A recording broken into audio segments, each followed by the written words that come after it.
Well, good morning, folks. Hope you're all doing well. If you would be so kind as to let me know you can hear me okay, you can send a tweet to me, and I will know for certain that we're good. Just give me a 5x5, and that means you hear me fine.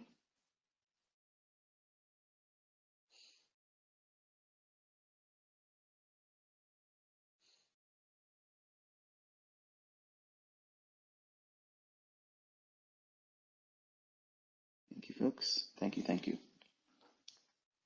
All right, first of all, I want to apologize yesterday. My wife sprung something on me last minute that I wasn't aware of. Usually she's pretty good about letting me know what my schedule has to work around for family matter stuff, and wasn't able to do the Twitter space yesterday, so it is what it is. Today is Sunday, so I do things, you know, in my own personal faith.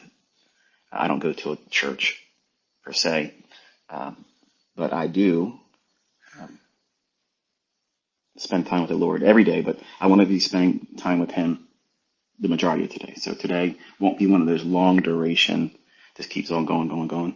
And some of you might not be happy about that, but it's okay. It's okay. It'll be concise and useful information. And it's going to be something of a number of questions I want you to go into this new week with and reflect on how you're usually looking at the marketplace, how you're looking at a market, how you're looking at price. Maybe you're using tools that are not mine and you're just here because you like to listen to, the rhetoric. Some of the questions I'm going to ask you in this space, don't just think about them and then put it off. Write them down because they're going to be impactful when you get to next weekend and you reflect on it. You'll see things obviously a little bit differently. That's the goal. If you're actively engaging with what I'm going to suggest to you, you will see things differently. And it may be an epiphany for some of you where you get your aha moment. But since I started the 2024 mentorship on YouTube, I had a lot of feedback and it's been predominantly very positive. In fact, like most everyone's saying the same thing. This is the best one. I should have been teaching it this way from the beginning. And I understand that, but I also remind you that these are the things that I didn't want to teach. It's not everything that I don't want to teach. It's in the area of what I did not want to teach. And it's not necessary because you can see I have students that have made money. They're consistently profitable and they get payouts and they live stream. They share their executions and whatnot. So they didn't need to have what was in 2024's mentorship, right? So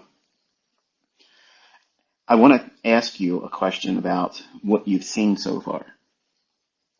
Obviously, when I live stream, I'm telling you what price should do. And I'm doing it over a 1-minute chart and many times over a 15-second chart, which affords me next to no time to have any other expectation on what I think price is going to do. And because I'm streaming it with the lowest latency, that means when I'm saying something and I'm checking my audio, it's usually a 4-second delay. So there's no way that could be faked. There's no way that could be another source of information I'm drawing from and then picking the right one and then saying, here's what I did right today. Okay, so I've basically canceled all those arguments so far. And I've shown you executions based on the logic that I'm teaching. And this week, we're going to be doing some work with limit orders. And I'm going to show you how to go in and take lots of executions. As a reminder, going into it, and I will have this actually typed out in a watermark, because I know some trolls want to use these types of opportunities to make it look like I don't know what I'm doing. I think I'm pretty much communicating I know what I'm doing. I have trolled in the past. I've done some silly things to get people talking, and it works. That's why I do these things. I'll say something to get people inflamed, or I'll make a snide remark about something, and it gets people talking. That is my marketing mechanism. That's how I do it. I don't have to pay for marketing. I get people twisted up in their panties, and then they go run around and they try to get their friends to come over to me and troll. And then their followers see it. And then they get intrigued by what it is I'm doing. And then all of a sudden now they're a student. So I am the master of harvesting other people, and I don't have to pay for it. I'm a master of manipulating the perceptions of people to get them to come and look and see, and they can test it themselves.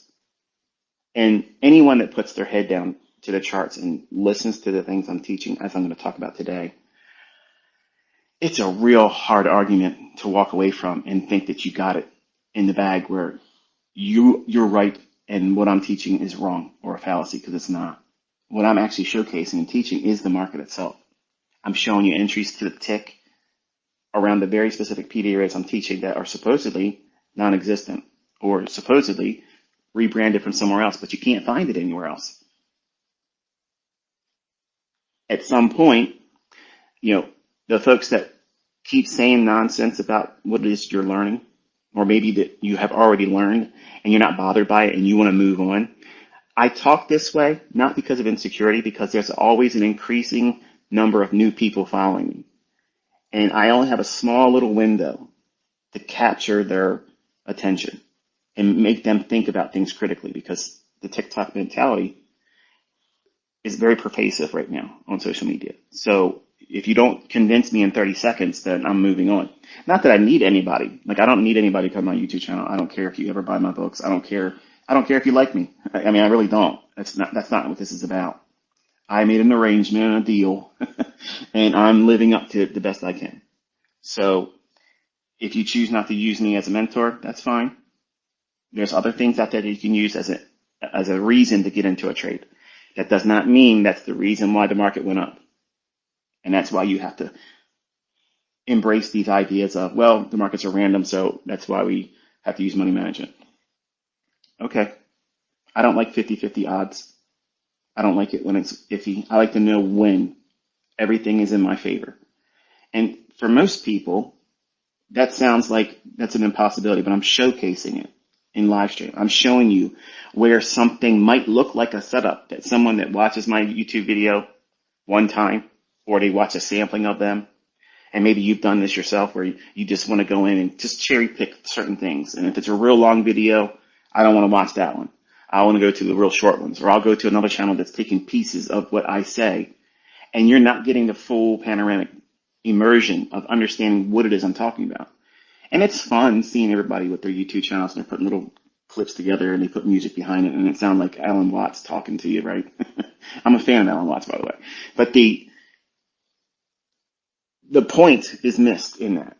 It's wonderful engagement, traffic inducing things that other people are helping my channel with, but you're really not learning that way. It might cause a concern or a question to arise. I want to know a little bit more about that new day opening gap, or that opening range gap, or what's these inversion fair value gaps and whatnot. So it causes a matter of inquiry, some curiosity. They may not come to my channel or maybe even listening to these spaces with the express purposes of wanting to become a student of mine, because they've heard things about me and whatnot. And that might change because of what they see and what they hear and what they've been struggling to try to become, which is consistently profitable, that may not have been afforded to them based on what it is they've been trying to employ as a methodology, or learning from someone else, or using some archaic retail logic that is absolutely flawed.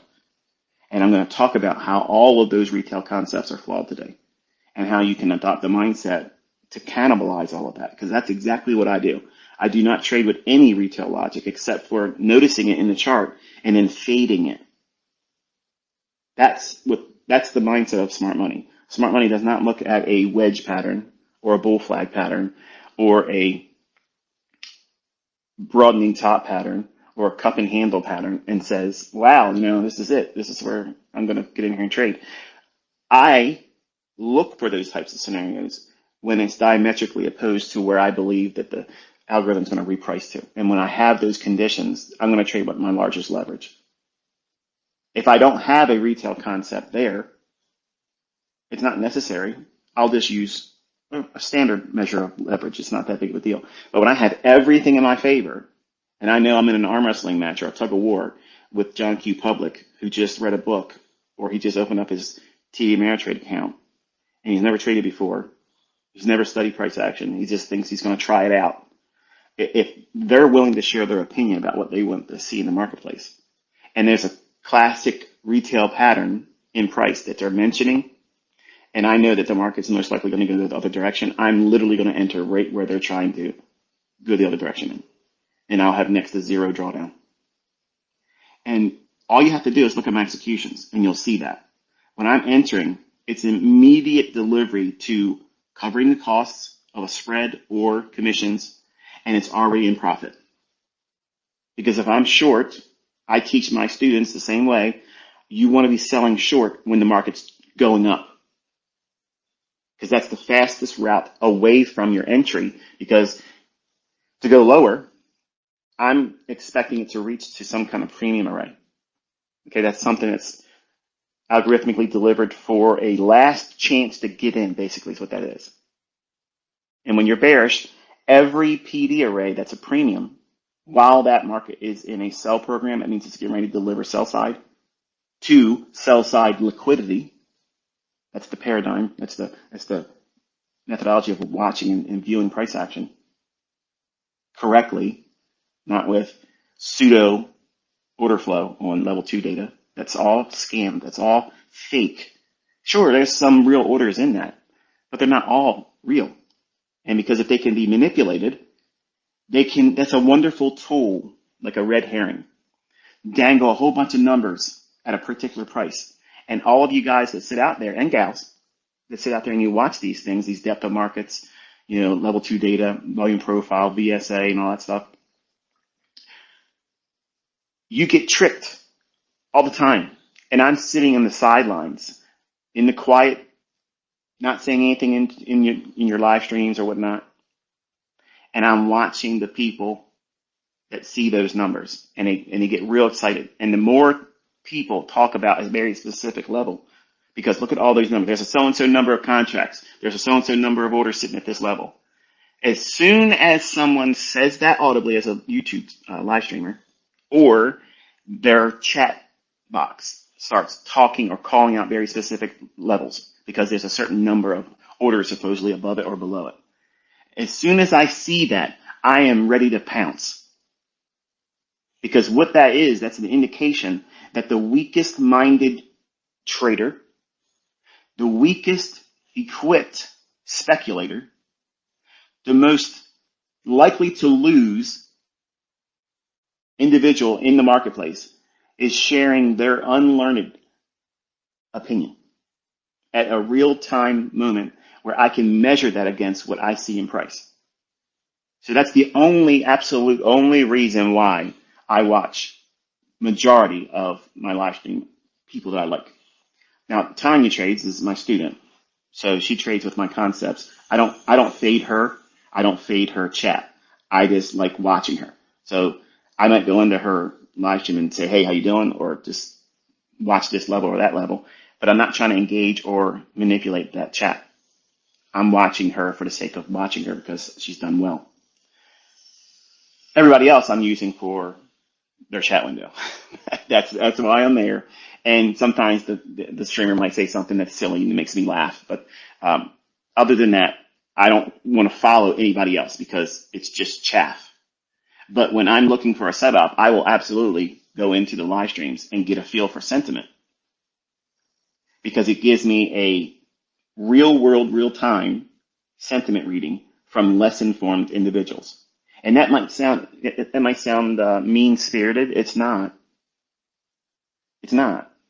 If someone at a company was saying, hey, look, we're getting ready to introduce a really amazing new product line of something new and innovating, and you were a friend of that person, and that company was traded on the stock exchange, you have basically an inside tip.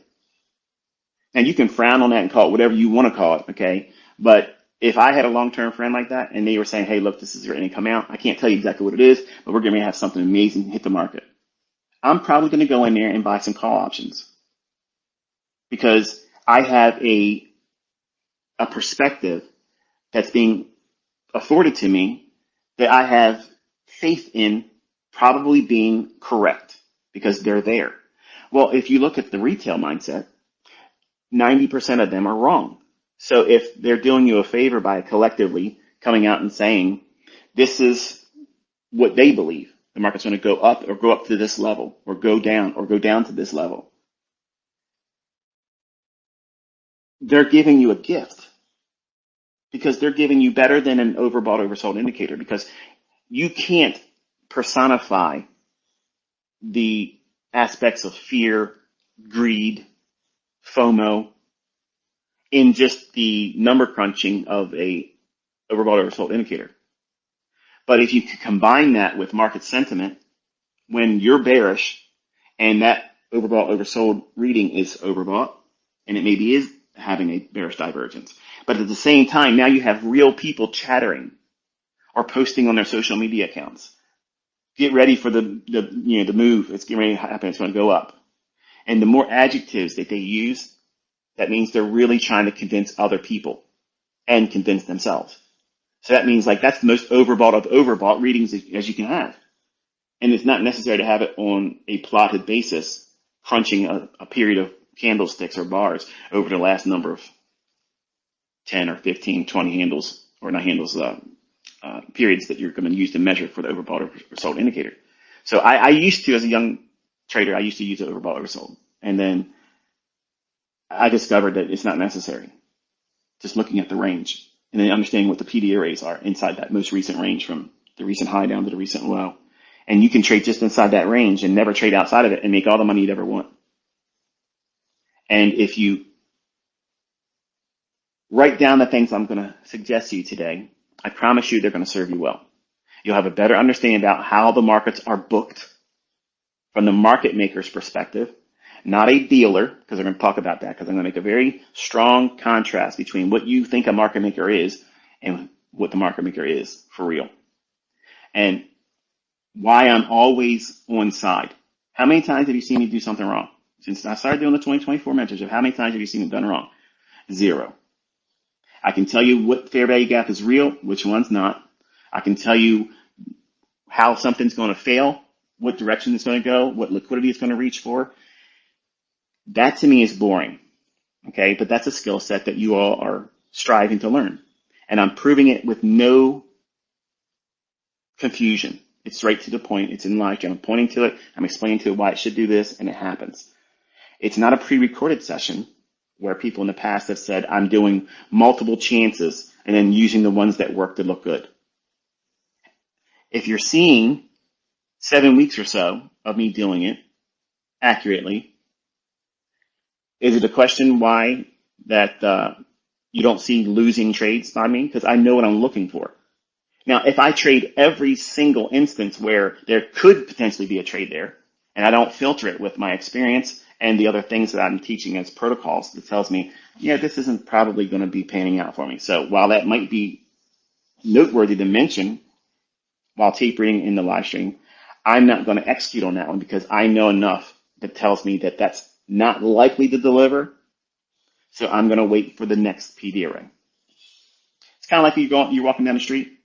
You know that bus is supposed to be there at 10 minutes after 10. No pun intended.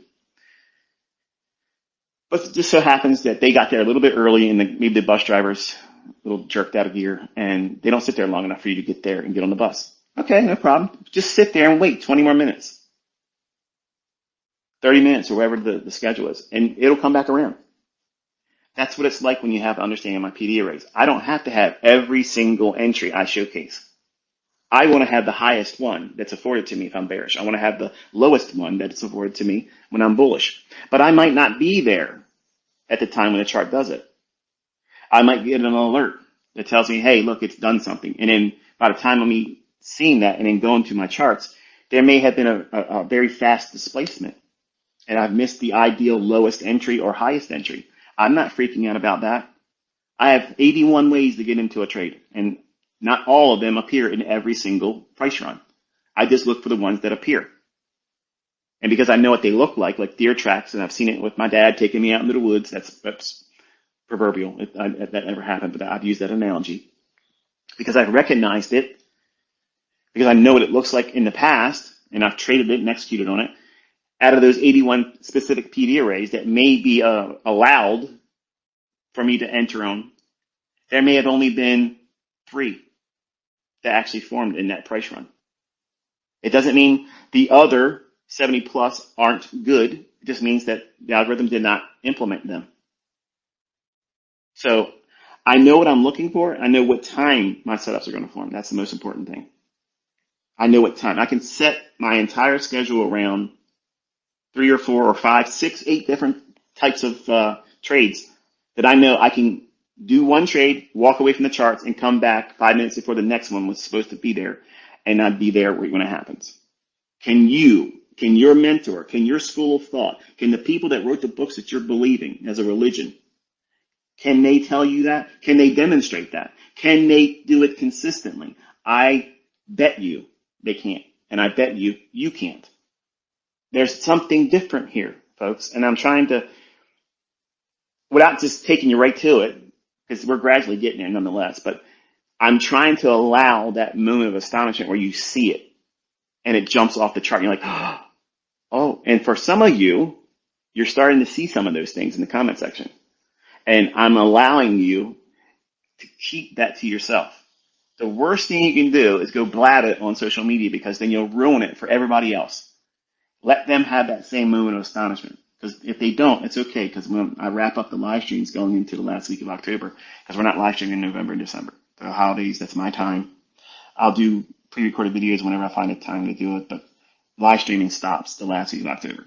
So by then, you'll know everything that I wanted to teach in the 2024 mentorship. So it's not like a long drawn out process. You'll have wonderful resources to tap into, protocols, processes, procedures, and some of them we'll cover today. Okay, but I think most of you have realized that there's a little bit more than just simply classic support and resistance or what you thought was supply and demand. There's something else totally different. And the first and foremost factor is time. And none of those other applications or approaches to trading ever reference time. And that's why 99.99999% of every aspect of retail trading is flawed, because they don't have any reference to time. It's funny because there's people out there that do mentorships.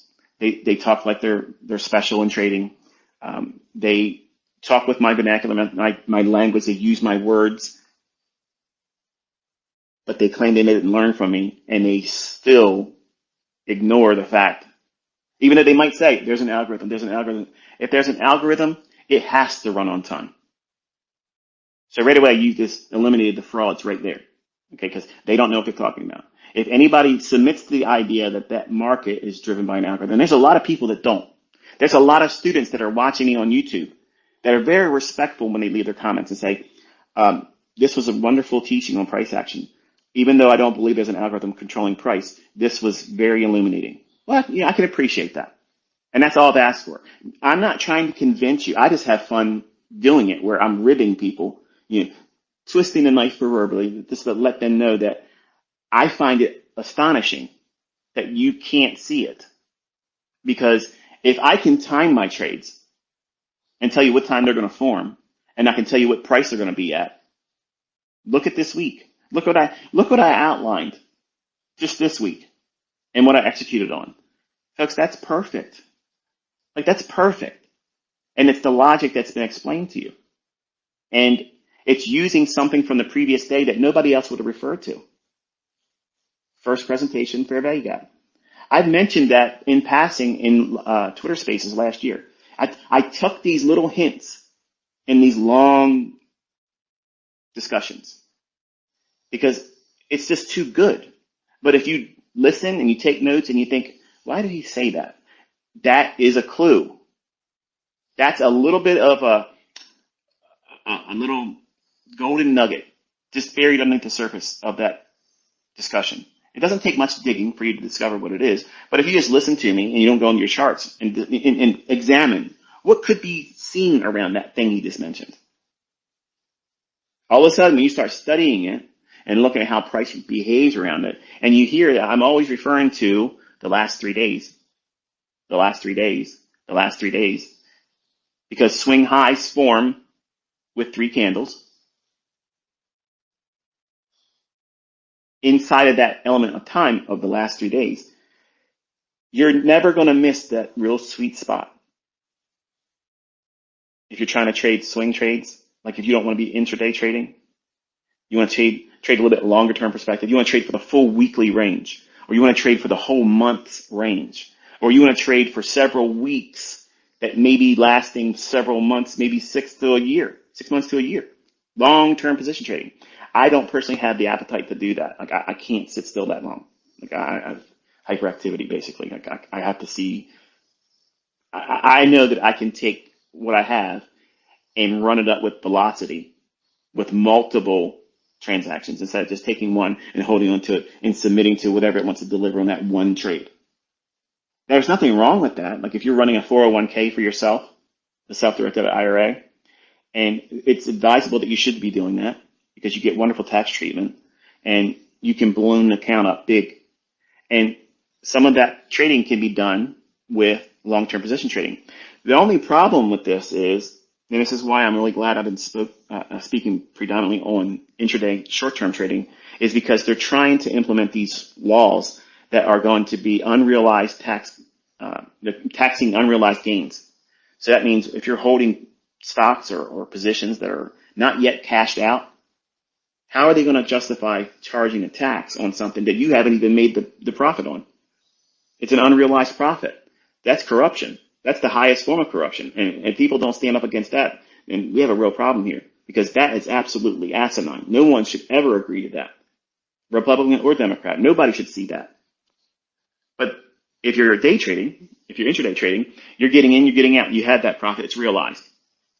And if you have a good CPA that can help you do whatever you can get in terms of write-offs and reduce the legal thresholds of your personal taxation, you should do that. But if you're doing things like fund account trading, you have a different tax treatment. You can do things differently that someone like myself, if we're trading in live accounts, that profit is treated differently versus what you make through the prop funds, because that's not even real money. That's not real trading. Like you're getting rewarded for playing the lottery, fantasy football. That's basically what that is. So that type of income can be treated differently, and it's wrapped in kind of like the same thing as a YouTube earner. Any money that you make as a YouTuber, clothing, travel, cars, all the glitz and glam that makes up what your image is, you can get a lot better tax treatment there than what you do with your trading profits in a real account.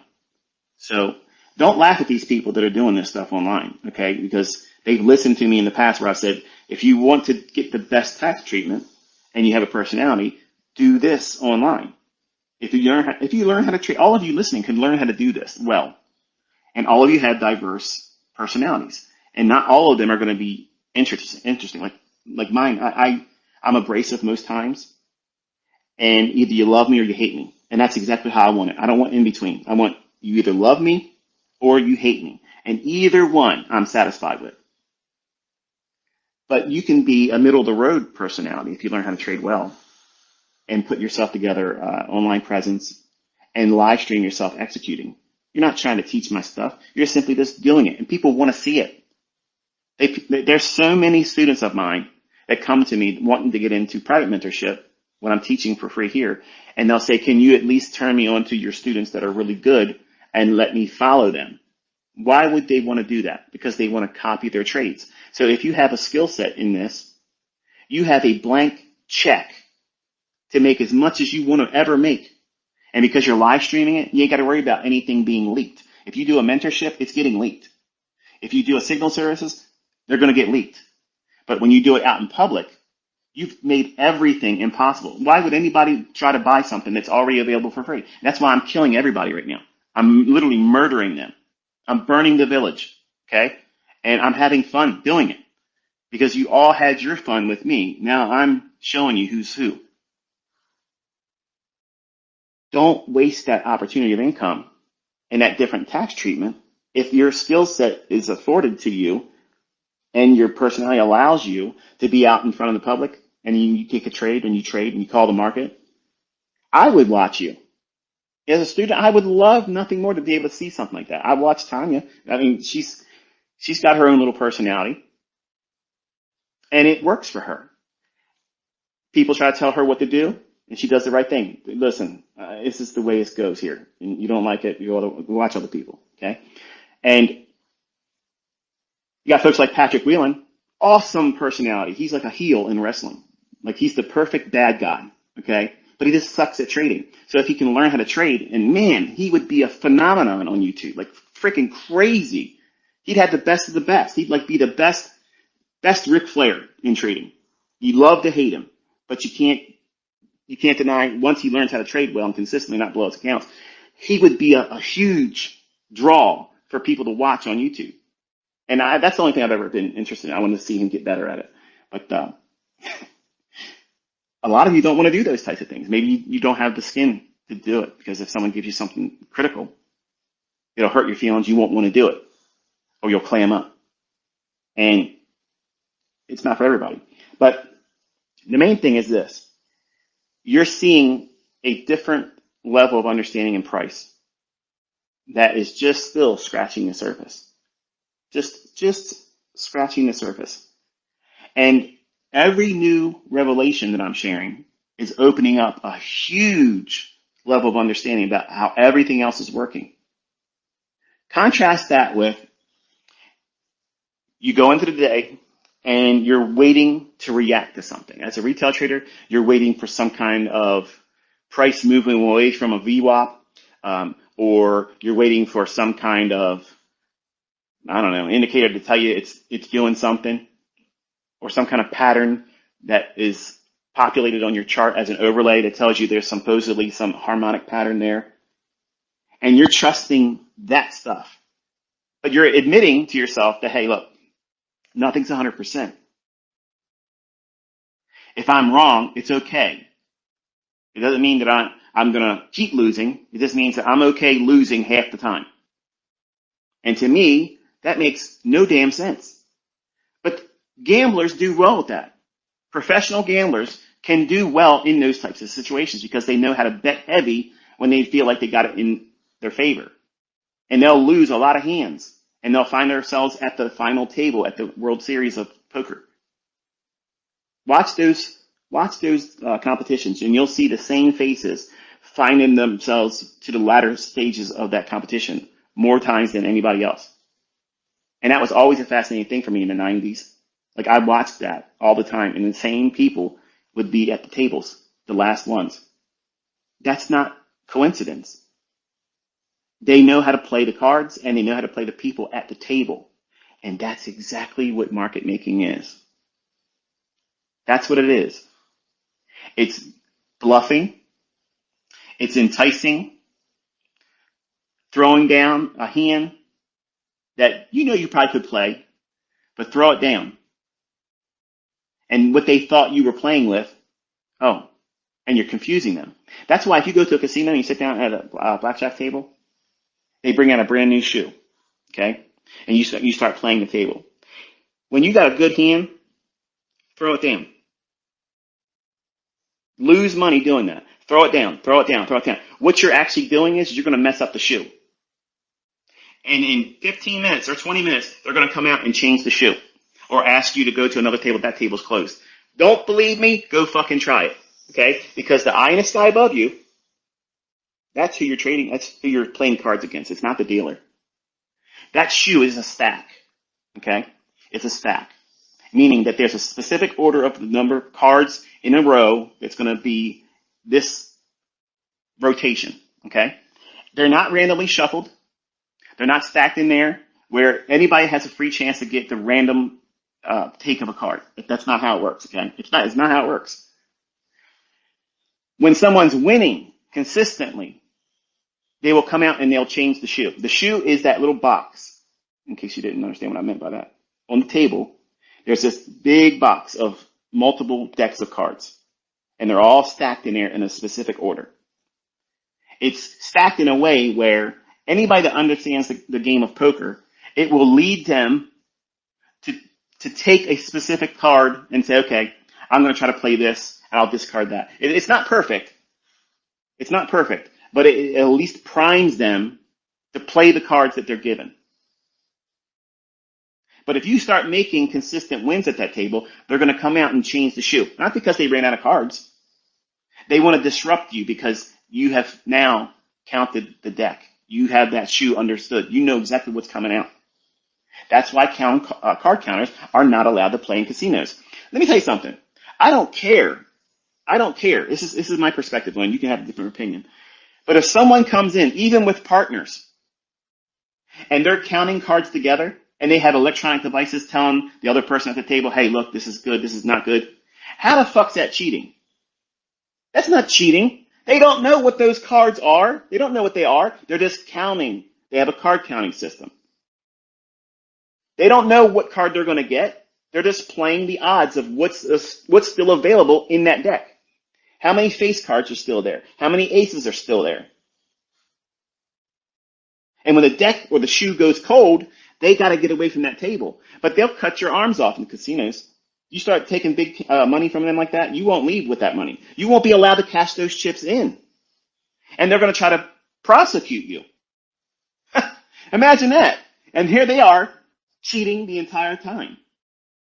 Cheating the absolute entire time, guaranteeing that you have all the odds against you. But when you start winning, oh, no, you're a cheat. We can't have you here. You got to go. The market doesn't like card counters either. And when you know, they make it a little bit harder for you. I'll just say it that way. Okay. So what you want to do is learn what it does, how it books price, and then casually grow over a period of time. Don't flash in the pan, go out there and try to run it up real quick. Because all you're going to do is put a spotlight on you. And that will start being a problem for your trades. They'll slip you. They'll requote you. Other things that I'm not going to talk about here. But same treatment as a card counter. Let's put it that way. But just in a different approach. So if we can agree, just for the sake of this discussion, just if you don't believe there's an algorithm, this, for the purpose of me explaining something to you, just pretend for a moment that you do believe it is. Okay? And then at the end of the conversation, then you can move back to whatever you want to believe afterwards. But if there is an algorithm and it controls price and it only affords the market to go so high or so low for that given day, that means from the time it starts trading to the time it settles for that session, all of that price fluctuation, everybody in the retail perspective are all going to see it as random price delivery. And there might be a pattern there that may justify them taking action on it. So they have a religious belief in some kind of pattern. For the sake of the pattern, they're going to buy or sell. And I'm trying to offer you a different perspective where you should be thinking, okay, what is the prevailing market sentiment right now about that given market? Is it likely to continue higher or lower for the next several days, up to the whole duration of the new week coming? Okay, because right now while we're talking, it is 40 minutes after 10 a.m. Eastern time. So we have several hours before we get to the new week opening at 6 o'clock Eastern time. So the markets are flat. They're not trading right now. And you should be thinking about what that monthly, that weekly chart is doing. Would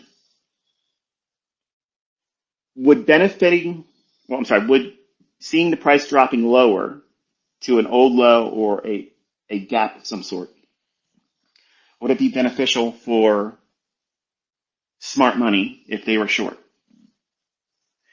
Would it be beneficial based on what that monthly and weekly chart shows right now? Would it be beneficial if the market was likely to go higher if smart money was long? To go to an old high or go to an inefficiency above where we settled at on Friday? That's your first question every single Saturday or Sunday, or if you do your analysis in the Friday evening or whatever. But before Sunday's opening, you need to do some reflecting on the monthly and the weekly chart, because it should give you a long-term, slow expectation where price is likely to go. And if it's not obvious, then drop down to the next lower time frame, which is going to be the daily. If you can't ascertain where the market's likely to draw to on the daily chart, then you absolutely have no business dropping down into the lower time frames, because you will be gambling. You will absolutely be gambling, because you won't know, trading on these smaller time frames, when that next trade you're taking is actually a higher time frame entry that's going to be the biggest displacement. And if you're trading without a stop loss, which I see a lot of that, just look at the screenshots everybody's tossing around between each other on Twitter, on Facebook, and on Instagram. They don't even put a stop loss on, even to save face, because they know if they put a stop loss on there, even though they don't have one while their trade is panning out in their demo account, they don't want to put that stop loss on, because everybody will know with a record that that's where their stop loss was. And when the market eventually goes down to that level, they would be technically stopped out, because they don't want to get stopped out. They want to hold on to something. If it keeps moving, they can come back and say, see how smart I was. So that's why when I look at people and they share charts and they say, I got the same trade as you, ICT. First question is I want to see the execution. I want to see the price, not the line, because the line could be 3 days ago. And it just so happens to look like it moved away from that price level. So I call my own students out with that bullshit. When I see people share a trade and they're a student of mine and they show their entry and they show they're getting ready to get their limit order tagged, but there's no stop loss, I'm not congratulating them on their good entry. I'm not congratulating them on the right draw and liquidity as an exit. I'm criticizing them by saying, where's your stop? Use a stop. That's mentoring. That's a mentor. That's someone who's trying to teach responsibility. I'm going to find your weakness because you're ignoring it and you need to work there. And in the marketplace, it capitalizes on everyone's weakness. What are the two most critical ones? Greed and fear. All it has to do is operate on those two pretenses. It's going to either scare the shit out of you, or it's going to entice you that you're going to make a lot of money. Either one of them is going to cause action. It's going to cause a reaction, a response, a cause and effect. As a human being, you don't always know how you're going to react to something. And especially in trading, because most people don't do a lot of documentation stage of the development in the beginning. That means journaling, tape reading, identifying in laboratory experiments of watching price action, recording what your emotions are. Even though there's no money on the line, even though you haven't even pressed a demo entry, you are emotionally committed to the outcome of whatever opinion you form based on that chart at that time. Don't believe me? Think about this. You've opened up Eurodollar. You opened up Japanese yen. You've looked at coffee futures if you're a commodity trader. You're looking at Bitcoin if you're a crypto crazy guy. And now for futures, you're watching NQ, Dow, NASDAQ. And you look at the chart right away, you're like, oh, I think it's going to go here. And it doesn't go. Oh, it doesn't matter because I wasn't in the trade. You quickly dismiss it. You quickly push it away like, oh, it doesn't matter. No one saw me say that. No one heard me think that. I didn't press a demo entry. I don't have to reset a demo account. I didn't take a loss in my funded account challenge. I didn't take a loss in my funded account. I didn't lose money in my real account. You're making excuses to push it aside. That's the worst thing you could do. You need to explore why you felt that impulse to think, oh, it's going to go up or it's going to go down to this. When you dismiss those instances where you have impulsively committed to some outcome and it doesn't work, the first thing you want to do is push it away like it didn't happen. Wrong. Because when you start trading with real money or in a manner where it's going to take from you money or prevent you from reaching your funded account, because you're paying for those accounts. And if you get wrapped up in this loop of ignoring your faults, you keep doing the same thing over and over again, failing and blowing the account and blowing the account and blowing the account and never fixing the underlying issue. And the only thing that increases in fervent pace is your pursuit to quickly reset the account or pay for a new challenge. And that just proves that you're out of control. You're not in control. You're emotionally stimulated beyond all comprehension. You're hopped up on goofballs. You don't even recognize the fact that you're doing everything wrong, because now you're now more passionate about doing it faster and quicker, and that way it'll cancel out that discomfort that you keep blowing the accounts. And you look at these people that are honest online, and they're saying that they've reset their account 100 plus times. I don't know how much that stuff costs. I've never done it, but that sounds like it's pretty expensive over time. And are you willing to reset 100 times and never make money? Because that's the equivalent of someone that goes to a casino and sits there knowing damn well that they have taken every bit out of their bank account.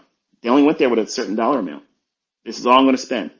But because they can't get out of that loop, that gambler's loop, where they don't recognize the tells that they have in themselves, the self-destructive impulses that you know, if you've been paying attention, you're about to start doing that. If you don't recognize those things, the market is going to capitalize on that. And it makes it feel like they come after you specifically, because you've ignored all the warning signs that you as a human being keep materializing and manifesting in your behavior, in your thought process, and in your executions, or lack of executions, or lack of using a stop loss. That's why in the beginning I tell people it's going to be 6 months before you should ever be pressing the button with money behind it, because not all of you have the same measure of character flaws. Some people have a lot of them, and it may require longer than 6 months. It depends on how troubled you are. But if you're a very detail-oriented person, you're honest about everything, and you're honest about yourself, and you're not trying to be something that you're not pretending to be someone that's more equipped than you really are, you're probably not going to require 6 months of figuring out what your problems are. But you have to identify what they are, because otherwise you won't realize that that is your downfall. And what I'm going to teach today is going to be the reasons why that takes place. You haven't identified how you're falling victim to yourself. Okay? The market's not beating you. You beat yourself. The market didn't blow your account. You blew it. 90% of the time, you knew before you took that last trade that blew your account, you shouldn't have done it. And you shouldn't be doing it. But you didn't stop. Because you're caught up in that gambler's loop. You're numb to it. Oh, well, if I blow it, I'll just reset it. And then I'll feel fresh with a brand new start. But it doesn't feel that way, does it? Because now you're scared. The next trade you take on your new one, I don't want to have a losing trade, because that means it's going to freak me out. I'm going to jinx it. And then I'm going to go right back in the same thing. But you lie to yourself in that last trade before your account gets blown. If I blow it, I'll just reset it and I'll be fine. But you're not fine. You're building thicker and thicker scar tissue. And it's hard to trade in that. And if you're trying to be an online personification of a successful trader, but you're not proving that because you haven't reset your accounts, that is even worse of scar tissue. So it's unfortunate, because I teach these things and I prove it, and my students that do well and listen to it, they stand out. But I do have students that can trade, but they don't know how to wrestle themselves. They haven't done the documentation stage of their own development. In the beginning, they didn't do the things I'm teaching in this mentorship 2024. They have not spent any time doing that. So that's why they have hit and miss results. That's why they can make money. They can get a payout or two and then blow it. And they go into a tailspin for months. And then they might make a little bit of money again down the road, but then they blow it again. What's broken? Them. They are the underlying issue. You are always going to be the underlying issue. It's not the method. It's not the market doing it to you. It's you. So with that foundation, I want you to think about how 99% of retail traders have no concern for trying to make themselves prepared for the ebb and flow of profitability, losing in the beginning. They just want it to be a lottery win, and it's off to the races for the rest of their life. They just keep making more money. The way the market capitalizes on that weak mindset is because they're ill-equipped.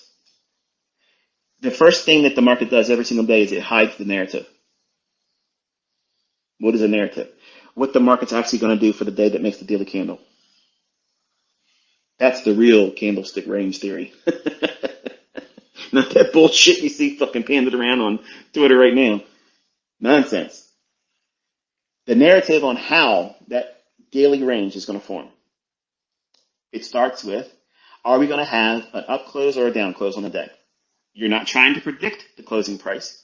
You're just looking at the monthly, the weekly, and the daily to determine what is the probabilities for the market to go lower and close lower or go higher and close higher. What would be things that would help with that? Well, if the monthly and weekly chart are reaching for an old high and they're in close proximity to it relative to that time frame, it still might be hundreds or 1,000 handles away still. But you can see clearly that it's drawing to that higher time frame area of either inefficiency or an old high or an old low, something to that effect. And then in the daily chart, you start seeing each individual daily candlestick still moving in that direction, even though they may have 1 or 2 days that are opposing that. If we're bullish, you might see 1 or 2 down days in the week. But majority of the days of the week, majority of each individual daily candle is usually an up day. That means it's confirming that it's gravitating towards that weekly or monthly draw. And by hiding the narrative, I mean that they're going to cause some kind of initial excitement. That's the Judas swing in the morning. Okay, and what they'll do is they'll use the 8:30 news time, even if there is no economic calendar release. 8:30 still creating some kind of a Judas swing. Now think about that. We would expect, the news is going to push the market around. That's what they'll say. The news pushes price up and down. No, it doesn't.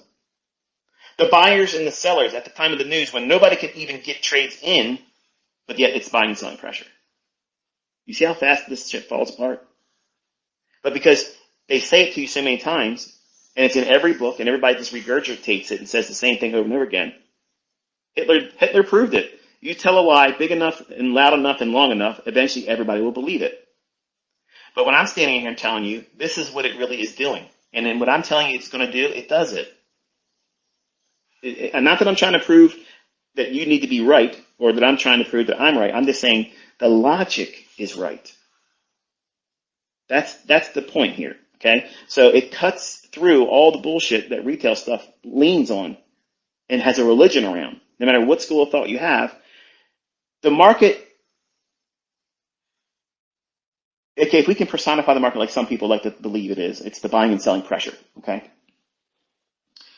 Okay, well, how is it that the market collectively decides that it's going to run against the traders that use harmonic patterns that day? And maybe not Wyckoff traders, or the supply and demand guys that have been using the demand zones, if that's what they're going to use to get into their trades. Why is it that they get targeted that day and not the Elliott Wave traders? Because they're never all in agreement. And when you take a step back and you think about all this stuff like that, it's like there must be something else going on. Because is it like, okay, this week we're going to let Elliott Wave traders do well, because you got to keep the book sales and course sales and the mentors that teach that bullshit. We got to keep them making money. And then we got to let Dow Theory and Gann and Hurst cycles do well in the coming weeks too. And then we got to come back to point and figure because there's a lot of old heads still trading with that colors. So how can you kill them all and not have to do very much and make it simple? Run old highs. Trade to inefficiencies. It's simple. You kill everybody. The algorithm doesn't need to know Wyckoff theory. The algorithm doesn't need to know what harmonic patterns are in play right now, what Gartley patterns there, what bat patterns there.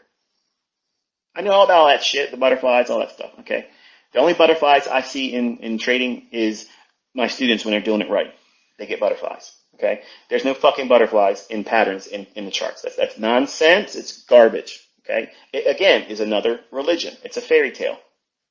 The truth is the market only goes up to tap into pending buy-side liquidity, or it goes up to rebalance and or redeliver to an inefficiency. That's all it goes up for. That's the only reasons why it goes up. The market goes down to trade into sell-side liquidity, the low and low or relative equal lows. because there's pending orders down there. Or it goes down to a inefficiency. That means like a fair value gap below market price to reprice to or rebalance that inefficiency. That's the only reason why the markets go down. I'm telling you to just go into the market with that mindset and forget everything else. And suddenly the charts will start talking to you. It'll be clear what it's doing, where it's reaching for, where it's not going to go. Then when you understand the elements of time that I'm teaching you, you can time when it does these things. Wyckoff doesn't ever teach time. Elliott Wave does not teach the times I'm teaching these macros. It's not there, folks. Supply and demand, never mentioned it. Larry Williams never mentioned macro times. And he was my first mentor. Buy everything he has in writing. Buy every single one of them, okay? And I promise you, you'll never see that stuff there. He wasn't the inspiration for the macros. That's not where that came from. That's not where that came from. What's another one? George Angel. No mention of a macro. His spyglass, his LSS system for day trading the S&P makes no mention of it. Zero. Nope. So if we understand that the market makers they are the handlers, the owners of the algorithm, the price engine. The engine itself that delivers price, and I'll explain a little bit more detail what that means by a price engine and how it delivers price. You're gonna learn a lot today, okay? But the algorithm is owned and handled by the market maker. It's not a single person. It's an entity. And you're not going to meet them. I'm not going to be able to point to this is where they live, this is where they're at, but it's an entity. Okay? It's a collection of people that they run it. Like a casino. Okay? So we as speculators, as traders, we go in and we buy and we sell at the price that is offered and controlled by said algorithm. That algorithm has a predetermined script. This is how high it's going to go for the day, and this is how low it's going to go for the day. And I've proved this in Forex, and I've proved it now in futures. You don't need to trade short the high of the day. You don't need to go long the low of the day. But you need to have an understanding of how and where those levels might form. And you only need to know one of those parameters in the beginning. So that means if you're bullish, what level do you need to worry about most? Not that worrying is a good word to use here, but what you should be consumed with in terms of pursuing the deeper understanding of what price is going to do. If you're bullish, if you think that monthly chart and that weekly chart is going to keep going up, and your daily chart just had a down close candle yesterday and hasn't changed anything structurally to indicate that it's going to keep going lower, it just went down into a discount array, into a daily fair value gap, into a daily order block that's bullish, then it's reasonable to anticipate the very next day what? The market's going to open, trade down initially. That's a Judas swing. And in that drop, I'm going to be buying that. If I miss it, if I miss the actual entry because I get to my charts late, something keeps me from seeing it at the chart, I'm talking to somebody, I just don't see it because I'm human. I miss it. I'm on the phone. Anything. I could be at the bathroom. You know, there's a number of things that's going to prevent you being in every instance of a trade where you can expect it forming. Because I've had a lot of those instances as a younger man, that's why I work so hard at creating new buying and selling opportunities to get into a trade that's already underway. So that's why I got 81 ways to do it. So if you're bullish, you're expecting that initial manipulation. So you're only focusing on worrying about where the low is going to form. If you're bullish, you're only worried about how the daily low might form and where it might form at. You're not trying to predict the closing price, because chances are your closing price might be lower than it actually is, and it could just keep going higher and higher and higher. So you go into an understanding of the daily candlestick forming by understanding what the monthly and the weekly and the daily charts are indicating. If you had a down close day yesterday, chances are, if everything's still bullish, you're probably going to have an up close day today. That means at 9:30, using the NQ, ES, and Dow futures as a medium to talk about this, at 9:30, what I'd like to see in that situation is an initial small little rally higher to get people in buying long. And then they drop it down into a discount. Some overnight low, relative equal lows, some overnight sell side liquidity pool, or maybe a fair value gap that's formed between, 2 o'clock in the morning to 9:30. And if it also overlaps with a new day opening gap, new week opening gap, or a first presented fair value gap from the previous day, chances are that's going to be the low of the day. But the key is if I'm bullish, I want to see two things happen. I want to see a small little minor rally first that trips in buy-side breakout artists. They're buying on a stop. And then they're going to look for the most recent swing low. That's where their stop loss is. Well, that's where it's going to do this to and through. So it's going to jump a little bit, look like it's going to go higher. The public will chase that, even if they don't have an order that's going to buy at a breakout on a 1 or 5 minute chart. And then it drops and it stops them out, and it stops out anyone overnight that may have a long position on. That's the perfect scenario for a Judas swing on a classic buy day. Is that complicated? If you're brand new and this is the first time you're listening to me, it probably does sound complicated. But if you've been with me for a little while, that's an easy recipe. It's easy. If you don't have a confluence of those factors coming together, or at least 3 things are telling you something there, not just a PD array, there has to be something else there. Time, you're inside that opening range between 9:30 and 10 o'clock. You're seeing buy side trip initially, and then they get ready to cross the goals by the drop down, which makes the low of the day. That trades into an overnight, which means London session, 2 o'clock in the morning to 9:30 opening bell. Some low there. It doesn't have to go to the lowest low of London either. So at 9:30's opening price, you'll see a little fluctuation above it that takes buy side, and then you'll see this little tail that's dropping down.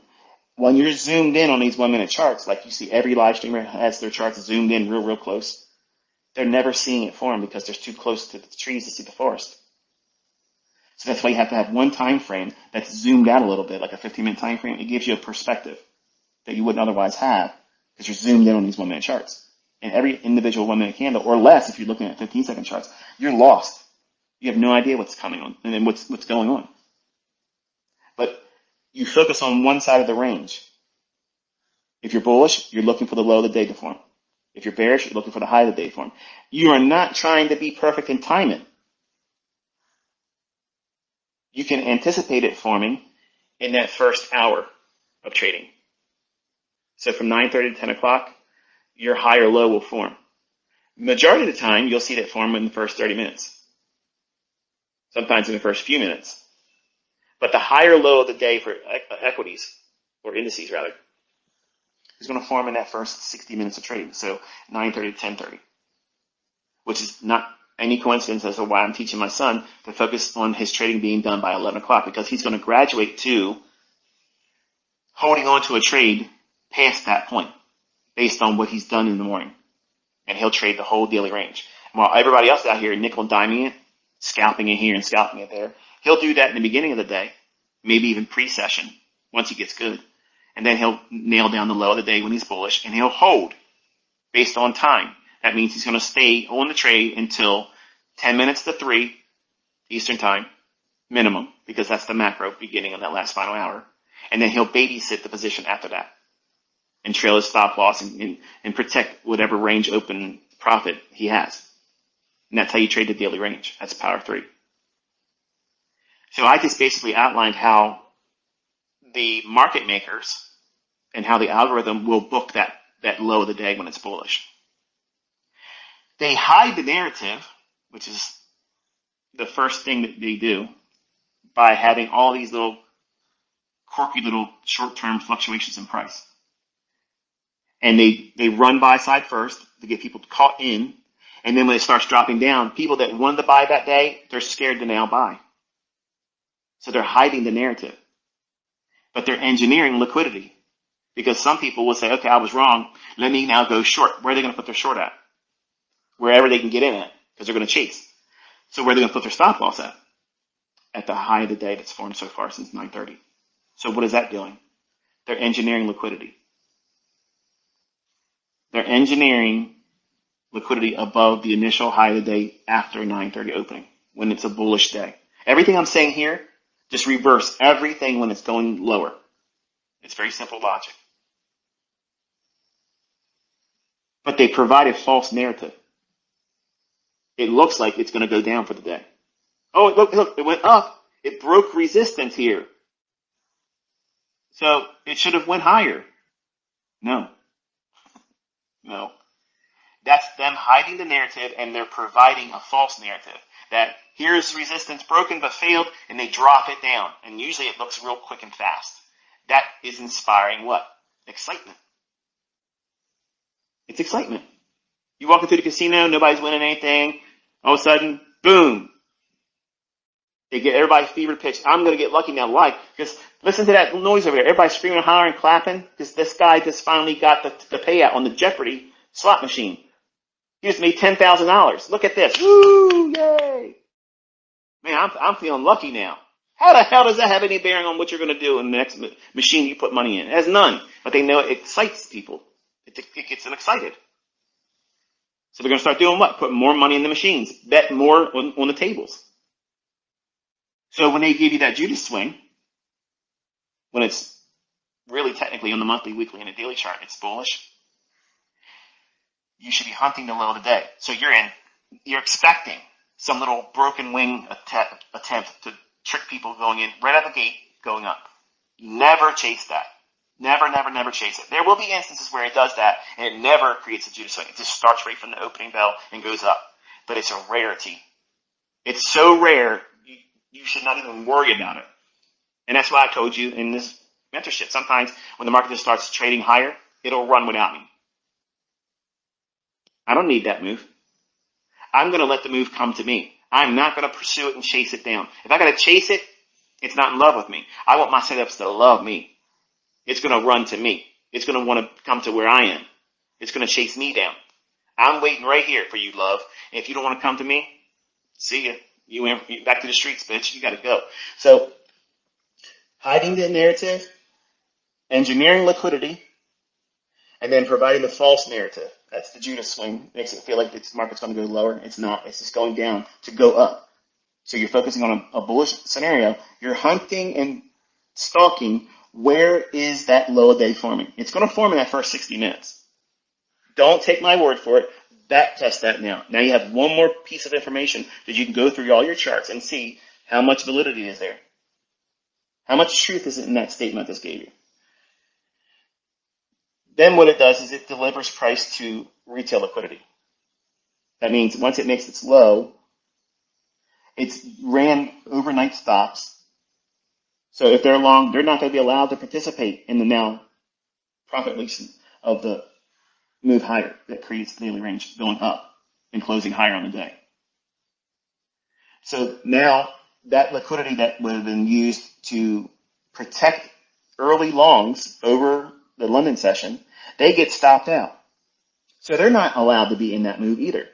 That's what the algorithm does. That's what the market makers asked of the coders. It needs to do these types of things. Unseat the potentially profitable. Because if you unseat them, their orders to protect their position is an order entry mechanism to pair smart money with that entry price. So they're buying at a willing seller at a deep, deep discount. That's the basis of why sell side is a factor. That liquidity, yes, it's a form of protection for you and I and anybody that employs it to say, I don't want to lose more money that goes beyond this level or price. But the market maker cannibalizes traders that use that logic when they want the range to go a specific direction, higher or lower. In the first 60 minutes, they're using that mechanism of the Judas to go down when it's bullish to absorb all the sell stops that it can, because it floods the market with what? Market orders to buy, which is easy to pair up with that sell side that's being flooded to be market orders that come in, sell at the market, sell at the market. Because every sell stop, when it's activated, becomes a market order to sell at market. Well, who's willing to buy that? Someone that believes the market's going to go up from that low, deep discount price. Who might that be? Smart money. The market maker has control and ownership of the algorithm. They have the rights to control and manipulate and manually intervene in price. Most of the time, it's pre-scripted AI delivery of price, the low and the highest form. And the script just runs. Now, you're thinking, this can't be true because I can see orders on the depth of market and the ladder and yada yada this and yada yada that. Okay. Why is that big block of 500 or 300 or 200 that just sits outside of the fair value gap that it trades down to perfectly to the tick, but it doesn't go down to that block of orders that level 2 slashing? Why doesn't it go there? If it's buying and selling pressure, if it's selling pressure, why wouldn't the market just skip right down there to those orders? Oh, now you have a problem. You have an argument to wrestle with, because I'm telling you, level 2 data, depth of market, all that bullshit, that's a red herring. It's to make you think you have x-ray vision, that you have some kind of superpower. You're now on the same level playing field as the market professionals. When I say that, I'm not talking about Goldman Sachs. I'm talking about smart money traders. The people that don't do courses, the people that are not on CNBC, the people you're never going to meet. They don't have name tags. They're not LinkedIn. They're not out there trying to promote that. They don't go around calling themselves a smart money trader. That's me dubbing what they are. Who are they? They are people that understand this algorithm. They understand what price is going to do before it does it. And they know how it cannibalizes retail traders. Not just retail traders like you think, like Tom, Dick, and Harry that's just recently started up trading.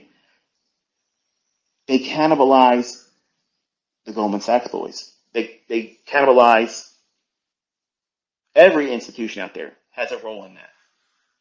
It's not just any one, all of them do it. They all fall victim and they also participate. But there is a class of traders that are never identified. They're never identified. They're never drawn any attention to themselves. And they're constantly in these markets all day long, reaping and reaping and reaping. And you never hear anybody talk about them. I mean, I'm the first one to talk about them. And I get labeled a crackpot.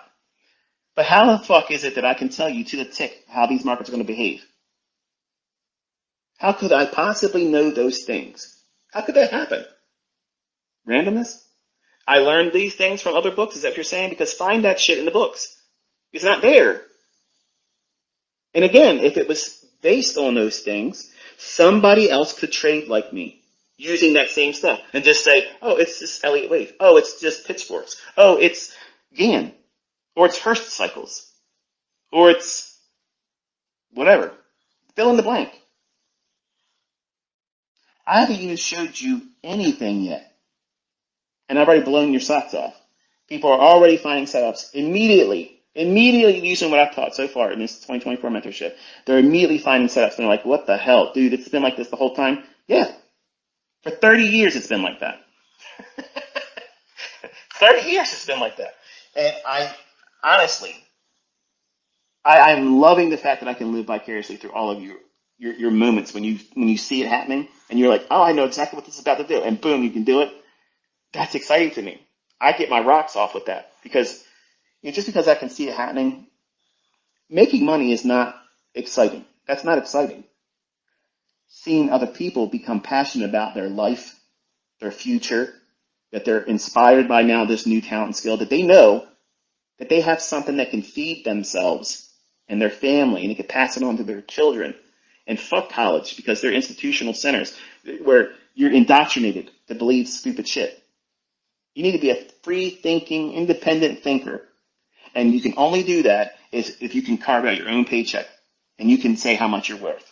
If you submit yourself to somebody else and say, I'm going to give you all my time this week, and I'm going to let you tell me when I have to be here and when I can go home, and how much you're willing to pay me, I'm going to accept that. Fuck that. That's not me. And if that's you, good luck with it. But that's not what I'm teaching. I'm teaching you how to escape that stuff. So once it delivers to retail liquidity, then it's going to start repricing higher. So the first mode of banking profit, these smart money entities, will run those buy stops that are formed after the little initial rally up. So now the new high a day, within that first 30 minutes or hour, they'll run to that. And that deep discount they bought at, they'll offload some of that there. So you'll see prints on your level 2 data where, oh yeah, there's trades taking place. There's always going to be trades taking place like that because the smart money is in there doing those very things. Everybody's also seeing retail traders do what? Chase price. Oh, it's going up. Well, let me just go in there and buy it at the market. You only need one contract traded to print that price. So the algorithm is going to keep doing what? From the time it makes that low of day, it's just going to keep printing, offering higher prices, knowing full well that there's going to be a market order coming in at all times. Then it'll book that price. And if you're short, you're sitting there watching it and you go, okay, I hope it starts going back down now. But the algorithm's saying, no, I'm not. But you're not paying attention to that because you don't believe there's an algorithm. And it keeps booking higher prices, offering higher prices, higher prices. It moves into a buy program. There's no retracements. There's no gaps. There's no fair value gaps. It just keeps going higher. What do you do with that situation? In your situation, you're losing. You're going to hold on to a potentially open profit that is eroded. And as it keeps marching up to that initial high of the day, prior to the juice swing lower, then it'll really quick jumps up. Because it doesn't want to let the people that have their buy stops sitting there pull them. Because they want that liquidity there. And what does it do? It keeps them from pulling their orders there. And also that excitement, it looks like it's a breakout. Oh, look at that. Oh, it's a breakout. And now, you'll see the price really start to take off. Because they don't want everybody being able to pile in on those deep discount prices because they want to get it quicker to the high of the day. So classic buy days, they don't spend a lot of time near the low. There's a whole lot of energy that takes off when it finishes its Judas swing. It goes, bang, takes off. So you have to be positioned at that initial high of the day prior to the Judas swing. Anywhere from that high down, being long, is ideal. And be comfortable knowing that you probably will never see that range from the initial high being taken out to the Judas swing low. You'll never see that range that creates that ever traded to the rest of the day. So you don't have to have your stop loss at the low of the day. You can go back 3 PD arrays in that range, put your stop loss there, and just let it go. Go do something else. Go do something stupid like play golf. Tear up your back. Go do something that's fun, like go fishing. Go take a nap. Go take your spouse out or your significant other. Go have lunch. Don't even look at your charts. Just let it go. And then come back 10 minutes to 3 and see how much of the range you now have under your trade and how many times that you may have done something silly and small little short-term little moves and never had the whole daily range. If you start trading that way, anywhere between 4 to 6 days a month. Those are those types of scenarios. They're not an everyday instance, but 4 to 6 days out of a month. There are very easy classic buy days. And obviously, the other thing is said on the opposite spectrum, where you'll have 4 to 6 down days that are classic sell days, where you can hold for the whole daily range.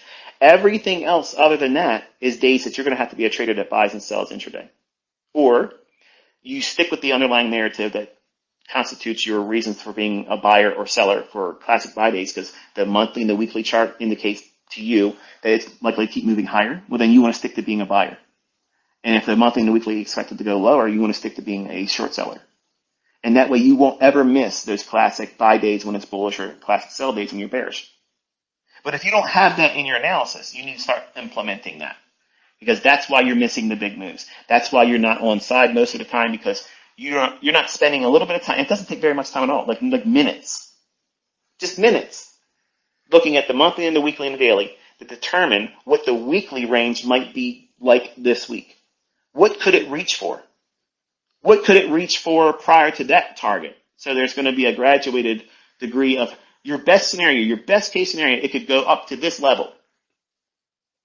Or a reasonable level would be 250 to 350 handles higher than where we settled the previous week. So if you're bullish, what PD array is in that range? If you just worked with that, you're going to be light years ahead of everybody else. And vice versa if you're bearish. So when that Judas swing occurs, what your mindset should be is, okay, if there is an algorithm, and if there is an entity out there that is collectively interested in trading with what it does and how it books price, how it makes price behave a certain way, because I've already said this many times before, if we had control with the sheer volume that as all of us traders come together, we could manipulate the price much, much more than what we see. And it doesn't happen. And they give you things like the circuit breaker rule. Oh, well, it seems like, it makes it sound like, oh yeah, we have to stop the randomness of all you buying and selling. That's not what that is. That's not what's going on. But it sounds good, doesn't it? It sounds like they're controlling the wild stallions. We got to keep you guys from crashing the market. We got to keep you guys from sending it to the moon. It's not fair. Why wouldn't they want it to go to the moon? Think about that. How's that for an argument? Why would they ever want to slow down the market? Okay? Come on. The moon's not always up. Sometimes the moon's under. So, I'm having so much fun. But once the smart money traders buy near the low or at the low, they submit to time. They know that the algorithm is going to do what the algorithm does, which is now keep offering higher prices. And it matters not how many people come in and sell short. It's just going to keep offering higher prices. And as it goes throughout the day, you'll have small little intermediate term retracements, which is during the lunch hour. And what you'll look for on a classic buy day is the initial high of the day that drops right down from there to make the Judas swing low, which is the low of the daily candlestick forming. Any short-term high that's above that initial high of the day that buy side was engineered at right before the Judas swing lower. There's going to be a higher swing low. The lunch hour will many times drop down to that, and it'll clear the stops, anyone that's trailed it there. And it won't return to the high of the Judas swing. But classic support resistance traders will think it's going to go there. It won't. And usually in between that initial high and the low that forms in a lunch hour retracement, there'll be some kind of a fair value gap that stays open, and that's a breakaway. That's a breakaway gap. So I'm fleshing out the entire daily range for you. And don't take my word for it. Go back and look at classic buy days, and you'll see these things are there. And that can only be there because it's driven by an algorithm. That means it's running a script. It does these things. It's been coded. And it's astonishing. It's astonishing when you anticipate and you see it happening. And it's a weird feeling. It makes you feel like, I shouldn't know this. Like I should not know this. Like it feels like a dream-like state. It feels like you're in a dream because what you're seeing happen, you anticipated it. And then you're seeing it. And then when you get good at anticipating it, then you can execute on it. And then what do you do with that? The whole field of dreams is in front of you then. You'll still have losing trades. You'll still get stopped out on days you think it's a classic buy day or a classic sell day, but that's okay. If you stick with this logic, it'll serve you well in your pursuit. Market making is not dealing. I have dealers in my mentorship. I have students that were quote-unquote market makers for a options desk at so-and-so brokerage, large institute. I'm not going to say their names, but you would know them unequivocally, you would know. Like these are big name industries and they're large institutions.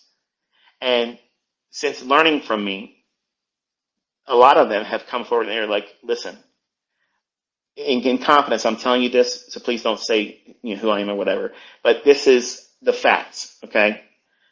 These same individuals have admitted that while they were being a dealer and their title was called market maker, they were a market maker at the I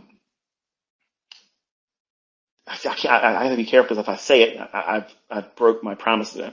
But let's just say at a specific options desk, okay, they are the market maker for that options desk, for that trading firm. And they admitted that they had no idea what price was going to do, but they were offering the mechanism of putting buyers and sellers together at that institute or that firm. That's not market making. You're dealing. You're dealing in a price feed that you don't control, period. And that's not what I say or mean when I say a market maker. The price, and let's go back to a currency, okay? Because it makes it a whole lot easier to explain. Euro dollar. Okay, so the euro, when you're buying and selling euro, when the move's going up, that move up was not instigated or propelled by buyers. The transition from a old price level to now current market price that may be higher, the only thing that chart is indicating and recording is transactions that occurred while that price moved from one price to another. It doesn't even matter how many people would have bought Eurodollar. If it was going to go there because it's ran on an algorithm, it's going there. It doesn't matter how many lots were purchased because it's going to keep going up. And it knows that there's going to be buyers and sellers that come in at any given time because of just impulsiveness. And we're seeing that transaction. But what you've been told and been lied to about is that's what caused the market to go up there. Look at a commodity market. Okay? Look at a commodity market, and when you look at the volume of that market and look at the price runs that occur there, you'll see price runs that have X amount of contracts that cause a rally up. And then it retraces down. And then there's another rally that happens later on. It's faster. It gets to a higher high faster, but it does it on very, very, very low volume. Why wouldn't it have at least the same amount of volume that the first leg did? If not more, because it moves faster. Because it's being offered by an algorithm. It's electronic trading. The pits don't exist like they used to. Before electronic trading, the pits would see the price feed. What are they looking at? That board up there on the wall. That's their price. The price is not in their fucking hands. They're not controlling price. They're looking up right now. What's the price right now? And they're saying, okay, I will buy this. I will sell this. Where did that price come from? The market maker. They're in control. It used to be about 7 to 10 gentlemen that used to sit around. And they would book price. They would control price. That's the way it was. And that price would be given to the floor. And the floor does their transactions, and you have the all-floor people like you and I, speculators, John Q. Public. We would buy or sell based on our patterns or whatnot. And the only thing that's recording is our interest at that time. But the movement between one price point to the next is already predetermined. The highest high and the lowest low of the day is already predetermined. All you have to do is study volume, and you'll see that there's price runs that have very, very low volume, but they move larger. Why is that happening? Because the people that control price are constantly offering higher prices. If Michael Jordan, back in when he was really popular, if he would introduce a new shoe through Nike, everybody would go crazy simply because they want to have that shoe. He was the The Judas. How to separate fools from their money. Well, here you go. Michael Jordan. Let me buy something for $100+ that doesn't last that long and it's pretty much garbage. But people were shooting people and stabbing people and stealing them off other people. They wanted them so bad because they didn't have the money to afford them. Everybody has their own form of Jordans in trading, their own little logic, the thing that makes them feel like they're a basketball player like Jordan. I'm a real good trader because I use GAN. I'm a real good trader because I use Elliott Wave. I'm a good trader because I do this and I do that. Okay, good for you. But you wearing those Jordans ain't making you a basketball player. You using these logics that you think are the reasons for the market going up and down. These indicators, these overbought, oversold indicators. That's not making the market go up. How many times have you seen an oversold indication that was bullish divergence too, and the market just kept going lower? Just kept going lower. Just kept on going lower. That was the wake-up call for me because I was a perpetual bull when I first started. I only could want to be a buyer because it made sense to buy low, sell high. I could not grasp the idea of selling something I don't own and making money when it goes cheaper. It was an alien concept to me. I couldn't trust that. And I just focused on being a buyer. And there was many times where I was trying to be a buyer as a 20-year-old, not knowing what the hell I was doing. And everything technically, based on every retail thing you can imagine, said that it was going to go up from there. And there'd be this little tiny little move up. And I'd be like, yeah, I'm on side now. And the only thing it did was take out a short-term little high, the run trailed buy stops, and then the fucking floor would fall out. And I'm in drawdown. Because I don't have a stop loss. I'm still just in drawdown. And I'm thinking, okay, well, it just needed to do that little bit of move. Now it's going to go up. And the whole time I'm watching it go lower and lower and lower. And I'm like, finally, I got to puke my guts up. There it is. Let me at least have $200 left in the account. Let me just have that. And if I would have held on to that, it would have took that and more. So that was my wake-up call that there's something else going on here. Like I gotta look deeper into what's going on behind price. And the algorithm is designed and coded in a way where it will capitalize on two primary things. Where there are pending orders, and it does not know how many orders are above or below the marketplace. It doesn't know that. It cannot worry about that because that's always a dynamic fluctuating value. Just like look at level 2 data. You'll see the orders there. There'll be a big block. There'll be a 500 block, a 300 block sitting at a price level. And then as we get closer and closer and closer, that order won't be there anymore. It'll be less. Why? They lose interest. They lose interest as it's getting closer to it. Why is that occurring? Because that's spoofing. But see, you're looking at it differently. You're looking at it through the lens of retail. Like, it's going to go there because there's a big number there. That's bullshit.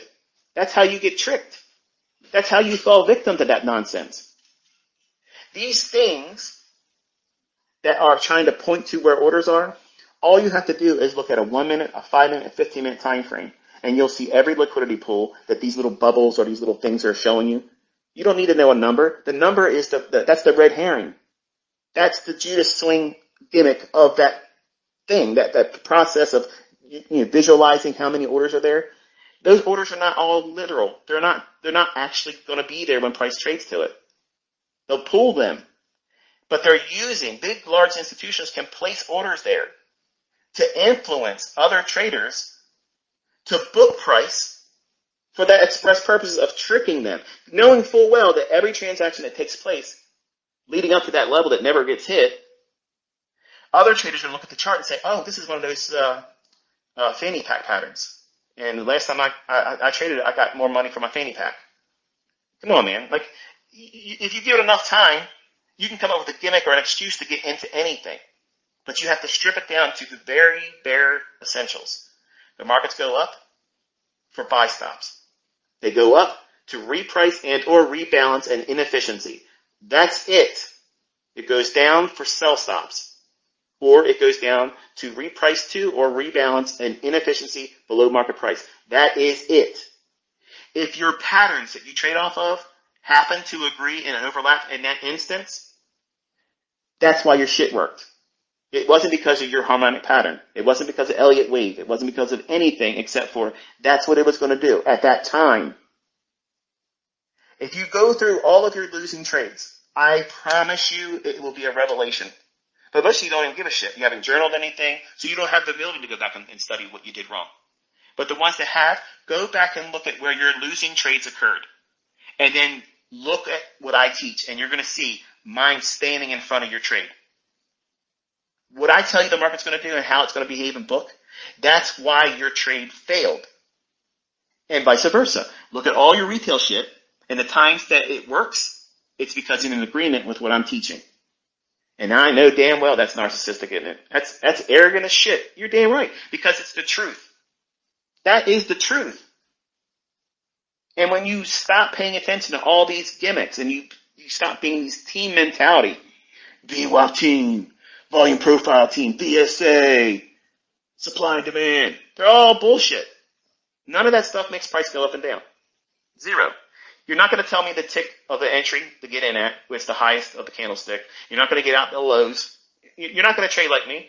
You're not going to get like that. You ain't going to get it like that. Not in any of that other Mickey Mouse shit. You're not going to. Because if any of you could have done it, you'd be doing it already. Why am I still out here barking and then nobody's coming forward and saying, here's the shit that beats your stuff?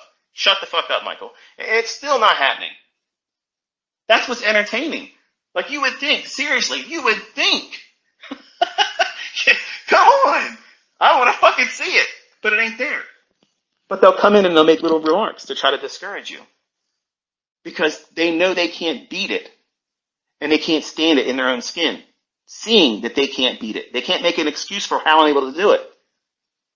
So the easiest thing is, oh, you're a fraud. Oh, you're this and that. But how do you claim that?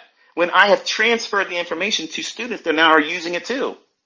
And now, you said I would never live stream and trade. I'm doing it in front of you. With precision elements that you can't copy in anything else. So, market making is the mechanism that these algorithms book price under. There is no market maker person that's dealing between two price points that makes price. No. Absolutely not. That is a dealer. But they have been miscalled as a market maker. They are not controlling price. They are not going to deliver the high and the low of the day before it happens. They're not going to give you the logic. And every single one of the people that used to be called market makers in the financial world that are now students of mine, they all collectively said the same thing. They had no idea what the fuck price was doing. They just were dealing at that price at that given time. So they were providing a pairing of orders coming together, and there it is. That's not market making. You're dealing. You're dealing in a price feed that everybody else is dealing with. You're not creating that feed.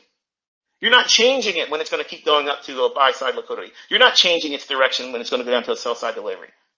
You're not doing anything except for doing a transaction like anybody else is at that given time when we place a trade. So when you hear this stuff, and you think, oh, well, the market maker does this. Well, the market maker's role is to be delta neutral. Yeah, dealer is. That's the dealer's job. That's not a market maker. A market maker is delivering the whole fucking range, the high and the low. And they are not going to let it go outside of that high and low unless it benefits them. And that's manual intervention. That's FOMC, it's non-farm payroll, it's CPI, it's PPI. When they go in and they know they want to disrupt as much as they can, because they're doing one of two things. They're breaking the initial sentiment going into that market release, some kind of news driver. The news itself is not causing that. That is the catalyst to blame. When it's the market makers themselves that actually have their hand in the pot. They're stirring it up. That's what's going on. But when you keep hearing people talk about this stuff on TV, in books, in courses, and they repeat the same bullshit. It's the same bullshit. If you never look at it like I'm teaching you, you'll never see it. But once you start studying it this way, you'll see everything else is absolute grade A bullshit. There's no fucking reason how I could know this stuff in advance. Unless there was something that I knew that you don't know. Nobody gets this fucking lucky. Nobody gets this fucking close to perfect. Nobody can know the future like I'm fucking proving. In live stream, in advanced commentary, one-sided commentary, very specific price levels. It's going to go to this liquidity next. Boom. Set your fucking watch. It's going to happen. Come on. And you guys are still, some of you sitting out on the sidelines, holding on to your bullshit little mechanisms, your little gimmicks. Because you don't want to switch to Team ICT. Fuck Team ICT. There's no Team ICT. You're not on my fucking team. I'm a one-man fucking army. All of you just want to learn what I do. And that's all I'm asking you to do is investigate it, look at it, test it. If you don't like it, you can't do it, then do what you're doing now or go do something else. But really put an effort into seeing it, testing it. The things I tell you, look for it. And once you start seeing it, you're going to be like, man, my stuff's saying this is a buy right now, but this guy said if this is going into the marketplace, it's probably going to go the other way. And then you're in a conundrum, aren't you? Do you stick with your program that maybe is 50% right? And now you have the wrestling match between what I've taught and you have an awareness of. If you take that next trade and you lose, you're a convert. I've convinced you at that moment. But the weak-minded ones will still want to wrestle, and then you'll troll me. That's what every one of my trolls that turned student, that was the same thing they did all the time. When they started implementing what it is I teach, and they were still trying to trade their shit, and when mine was saying it was going to do something that was opposed to them, they took the trade. And when they lost, they hated me more. They fucking hated me more. They're like, man, this motherfucker, and they would troll me harder until they kept seeing that when I was teaching the concepts that caused the market to go up really, and their pattern bullshit, their Elliott wave bullshit, their whatever the hell Mickey Mouse shit is, was failing up against it, they finally broke down and sent me emails. Said, listen, I gotta be honest with you, man, this is, I didn't want to believe it in the beginning, but man, what the fuck, right? And now they're really good students. They don't blow smoke up my ass. They don't cheerlead me in public. They don't lift me up and glaze me all up on social media. I don't want none of you doing that. That's not what this is about. This is about teaching you what really goes on, how to anticipate it in price action, and remove all of the confusion about what it is you're looking for and when it's going to occur. Like how else could you improve upon this? Not that I'm not going to, because I am, but if you can time when you're going to do something, you know inside of a 20-minute interval when you're going to do something, and then you have a higher time frame directional bias that tells you it's most likely going to book here. Why? Because smart money holds positions longer than just a couple seconds or a couple minutes. But there are high-frequency trading algorithms that fire in and out all day long that capitalize on that. It's not just institutions and retail traders. There is an entity that is always in the marketplace, always buying and selling all day long, up, down, up, down, up, down. In every consolidation, they're buying and selling in that too. There's always volume coming through the marketplace, always. And just like you hear these things called dark pools, well, there is an entity of smart money trading that they are not on the exchanges like you think they are. And it's something I can't point to it, and I can't talk more about it than what I just said there. Just know that this isn't the only circus in town. Let's just say it that way, okay? And they have a vested interest in controlling the outcome. And that's pretty much all I'm going to say about it. But you can see these things happening every single day. If you're looking for it, you'll see it. If you've never been introduced to it, you'll never imagine that it's like this. You'll think it's just random price action.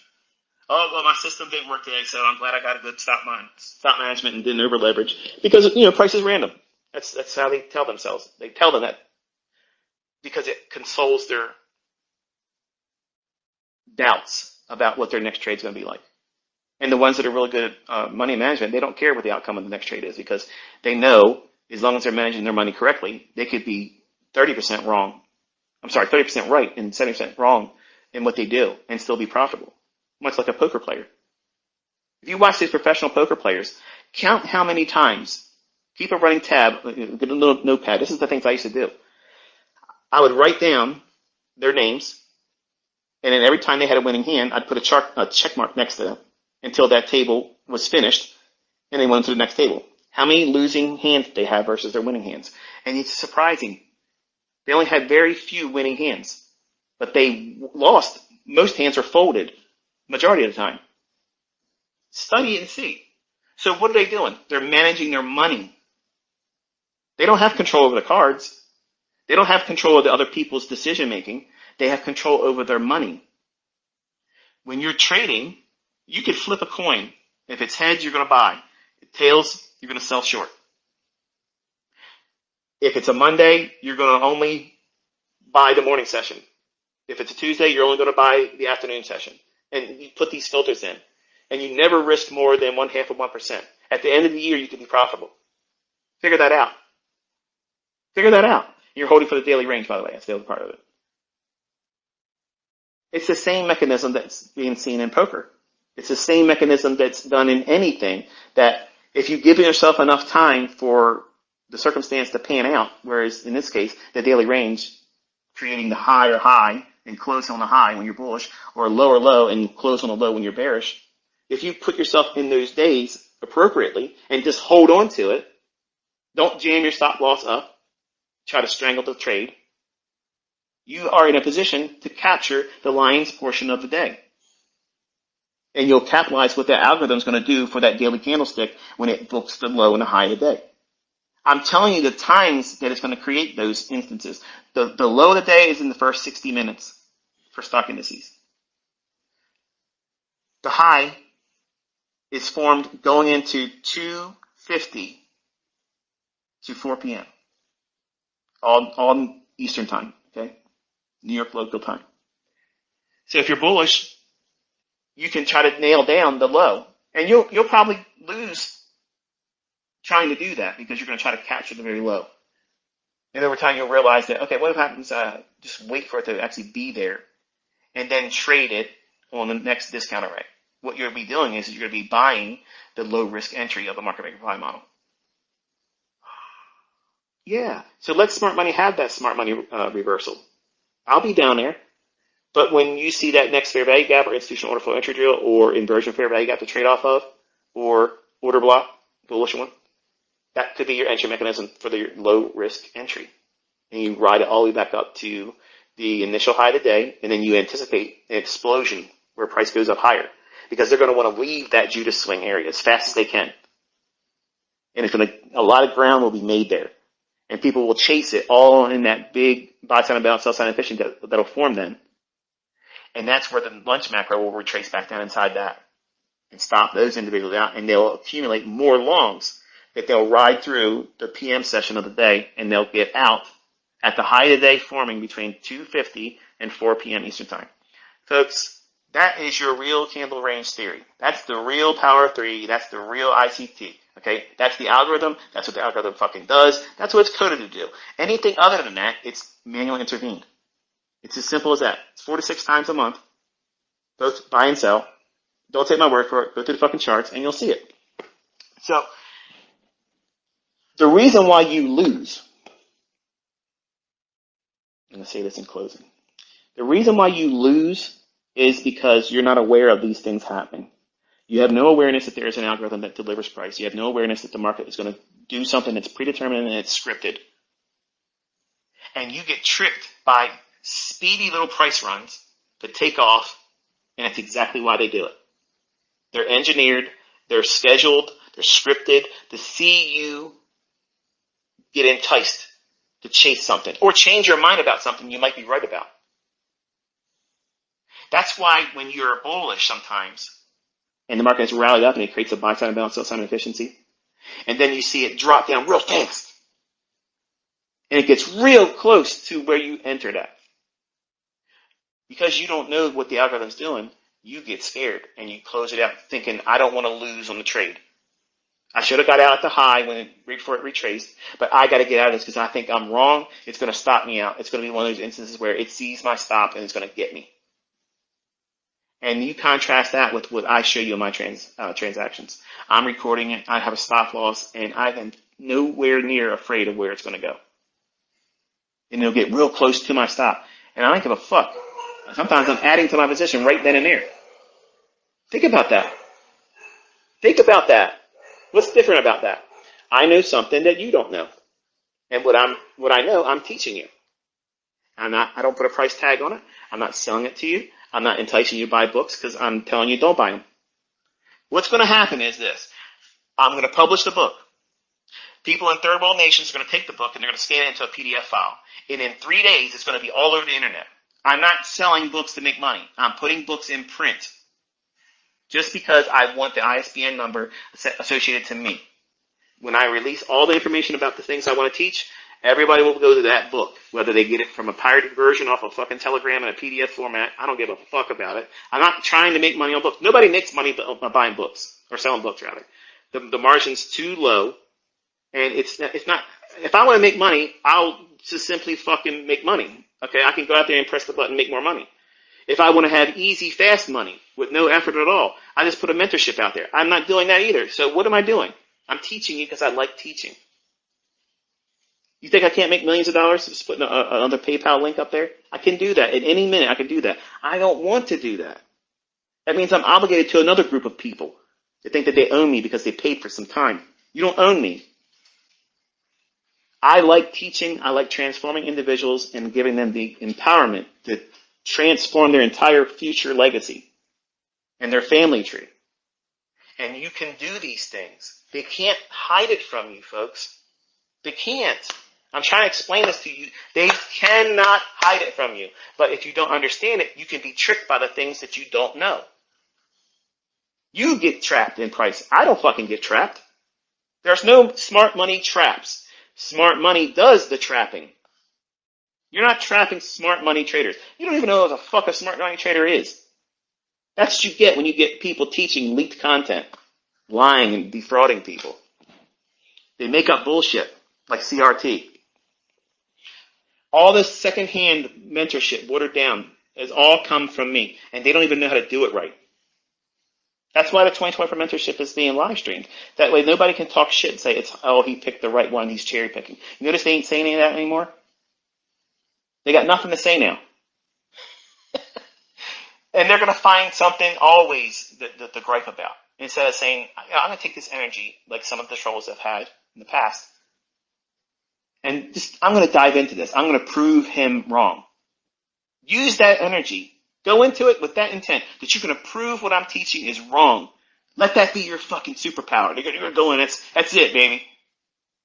And watch what happens. Just watch. And you're going to see it's an uncomfortable feeling when it hits you. The whole time I've been telling the truth. The whole time. And all that time you wasted. You're wasting it. Why? It costs you nothing, man. It just goes to show you. I said it in Mentorship 2022. I'm sorry, not 2016. 2016, rather. I said I could literally teach this stuff on the front page of the USA Today newspaper. And it would largely go ignored. Because people we're weird creatures. We want something easy, and we want to say something that we did. Like, we did it. I figured it out. I did this. I did that. And a lot of my students that are male are out there actively trying to distance themselves because they want to look like they created something. And the only thing they did was create a new name. It's my stuff. I get accused, like the Democrats tell the world that the other side does this and does that, and they're guilty of it. They're doing the very things they're accusing their opposition of doing. I didn't rebrand shit. I'm the originator of all this stuff. I'm out here demonstrating it, and there's nobody else out here doing it either. They're not demonstrating it. They're not teaching the new content and showing you how it's going to work, and then it does. These are all mine. These are all my things. And a lot of my students that are male want to be like that, and they want to emulate me by trying to say they created something new. Or they'll send me tweets and I figured out something that you don't know. Listen, you don't even know the fuck I know.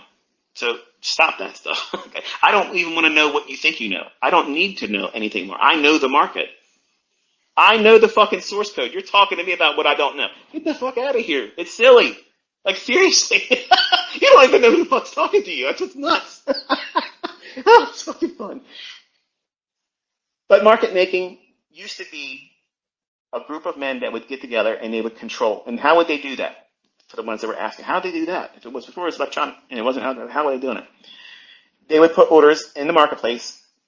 One group of the the men across the table, they would have an interest in buying and the other one would have an interest in selling, knowing that the market would book that price, mark to market, and then it would reflect in the price action. So if they wanted the higher high of the day to be met, they would have an order to buy an X amount of whatever it is, shares, contracts, whatnot, and they would cause that transaction to happen. And they would just keep doing that. And they would offer constantly higher prices. And if they weren't getting the order flow that would come by natural process of buying by the floor or other institutions or the public that would be investing in that, they would create that mark-to-market booking of price that keeps going higher. So they would artificially create these buy programs and sell programs. But it's not efficient. Whenever you have a human element involved, it's not efficient. So sometimes it would not be as efficient as they would want it to be. And then you have the age of electronic trading, which I was privileged to be a part of, where I was doing the hand drawing charts, where I actually had to draw my charts out. I would put the little opening price tick on the chart, a paper chart book, and then draw it down to the low and up to the high. And then I would do a little right tick to the right for my open, high, low, close. And that would be what I would do. I had to do that 4 times a week because the orders that I would have for new books of charts that would be delivered weekly, they would give you how the week settled. So it would give you Friday's trading. They would print and then deliver it to you. And then on Monday, you would start doing, the whole drawing of your charts. And I would never have to do my Friday because the next chart book that would be delivered to me by mail would be showing Friday's open, high, lows, close for the markets I would trade with. And the markets I was trading back then were the meats, currency futures, bond futures. And it's a little tedious when you have to draw your own individual open, high, low, close bar. We didn't have any alternative back then. That's just the way you did it. And then they created software programs like Supercharts, TradeStation, Metastock, that was my favorite. I liked Metastock. I think it was Equus was the producer of it, but I love that platform. That was my favorite platform, and I used end of day data, and I would plot hourly charts with the daily chart and the weekly chart, and I would just simply use a 50-day moving average, and if it was sloping up, I was bullish, and if it wasn't sloping up, I wouldn't trade it. I would wait for another market to trade that would give that indication, and I would use a 60-minute or hourly chart when it would go oversold, and it would either give me a type 2 trend following divergence, which is called a hidden divergence today. Nick Van Nice was the guy that introduced that. Or a classic type 1 bullish divergence where you have a lower low in price, but a higher low in the stochastic. That was my model back in the 90s. So whenever I made money, if the market was going to go up, that's when my system worked. But it didn't work a lot. It lost a lot because the markets were not always going up. And I didn't know how to time the market going up. I just looked at the indicators to tell me when it should go up. And I got my ass handed to me over and over and over again, trusting indicators and never referring to price, never referring to it. The only time I cared about the price is what price I needed to say to my broker when I had to physically call them to tell them what I wanted to buy at, because that was it. And the only selling I did initially was if I used a stop loss at all, this is where I want to put my sell stop. Sell was a rare thing in the 90s for me when I first started because I didn't know much and I was already trying to do something I wasn't equipped to do. Trying to trade with money that I couldn't afford to lose. I was borrowing it off of credit cards. Of all places, that's how rushed I was. So when I am critical on all of you and I yell at you basically and telling you you're stupid for doing this dumb shit, I'm the leader of that line, man. Like if that's a Congo line, I was leading it because I was borrowing credit card money. That's dumb. And it's bad. That's a bad decision. But that's how panicked I was to get out of the situation I was in. I was willing to take a cash advance off of a credit card. Nations Bank credit card. That's what it was. And I blew it. Because I was trying to do the things that many of you are trying to do, and you think you're going to be the exempt. It's not going to happen to you. Versus saying, okay, Michael says to look at the market like this. I'm going to spend the next weeks and months looking at it like this until I get comfortable with seeing and recognizing it. Then when I get comfortable seeing it and recognizing it, then I'm going to start demonstrating setups that I've been tape reading. And then after I do that for a minimum of 2 months, minimum. If you can't give yourself and me as a mentor 2 months of paper trading, that way you're proving that you're consistently trying to use the same stuff. You're going to lose. You're going to have losing trades. There's nothing wrong with that. But you should be using the lowest leverage. That means using 1 micro lot if you're trading index futures. Let that be your benchmark. And if you're consistently able to trade with that for 2 months, then at the very, very, very minimum, I think you could entertain, not that you should, but you could entertain the idea of going after a combine challenge because you're only risking what you paid in. But you should not trade with real money yet. And if you can't get a combine passed and grow that account to fund it with 1 micro, you're not trying to rush to get a lot of money. You're going to be surprised how it feels when you have this monetary reward or punishment if you do it wrong. That's why you want to get bored with doing it correctly in the beginning. That's all part of the documentation stage of your development. This is all the things that you're going to have as a baseline and foundation. This is what you worked with to start from. And if you don't record all that, you won't be able to measure your advancement in your understanding and your progress. And you will feel so much better a year later, 12 months from the time you start, and 12 months later, and you look back at what you journaled and how you thought about price and the silly little times that you were worrying about things that were not even all that impactful, and all the energy and the time that you wasted worrying about the things that are not even important, that could have been used to focus on the positive stuff. And how you think about price back then versus how you think about it 12 months later, you're a new person. You'll be confident. You'll be detail-oriented. You won't be in a rush to get into a trade, and you'll feel comfortable. If you want to take a day off to do something and not trade, you're not missing anything. That's the wonderful feeling. Like, I don't ever feel like, oh, I missed the move, man. I wish I would have. No, you don't ever hear me talk like that. You never hear me talk that way. Because I know what I can do every single day. And I know when the big days are coming. I know when the big runs are going to occur, higher and lower. I know all those things. So because I know them, I know they're not an everyday instance, whereas you don't know when they're going to occur, so you naturally assume what? Every day could potentially be one of those big days. Think about it. It's true, isn't it? That's exactly how you think right now about price. You never know when that big day is going to come. I do. And if you don't get control of yourself and start giving yourself realistic expectations and living in those and not trying to be an Olympic feat type trader where you're trying to do the impossible all the time. Some of you young men are trying to impress me with what you think you figured out instead of just showing me what you've learned and learned it correctly. That's what would impress me. I think what you're trying to do is you're trying to distract and lie to me and lie to yourself and anybody else reading your tweets that you are doing far better than you actually really are. And I mean that with love. I'm not trying to be, derogatory or try to talk you down. I'm telling you, there's only a few of you that do it, but I'm quite certain you're doing that because you're compensating for something. So instead of telling me what you think you discovered, show me what you've been doing with what you learned. And if you're not consistently able to do that, I'm not impressed with anything else. Because that means you haven't done the work. That means you haven't been putting yourself in front of the charts, tape reading, studying, back testing, and then never making it to the point where you could be demo trading with a purpose, not just guessing. Like you should, if you're going to employ a demo account, you should be at least comfortable with knowing that you're not rushing to get into something just to prove something. It's going to be, I am doing this because I see the setup, I see where the risk is, I see where the profit is. The range is affording me enough to warrant the risk, and it's at the time of day where it should behave this way. So I'm going to engage it and trade it based on those rules, and then take it down, and then journal it all up, mark it up, and document it, and put it in your journal. Next day, and you keep doing it. Minimum, if you can't give me 2 months like that, stop listening to me.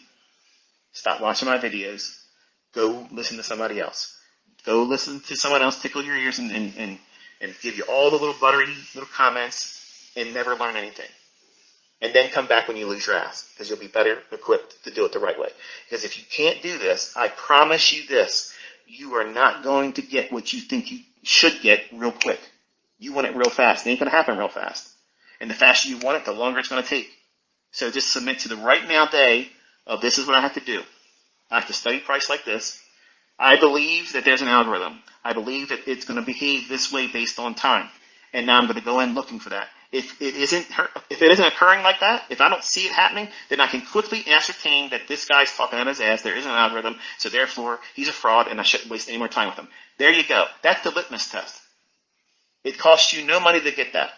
And don't take anybody else's opinion for it. Don't take anybody else's tweet. Don't take anybody else's bullshit lies, any kind of video garbage. You do it. You do it yourself, and you will see what I've said is the truth. Nobody has gone through that process and came forward and said, this is fake, this is false, it doesn't happen this way. I've never done it. It's never done it like that. And that's why I always encourage every single person that comes to me to don't take my word for it. Don't believe what I say. Go into the charts and see what I'm telling you is there or not.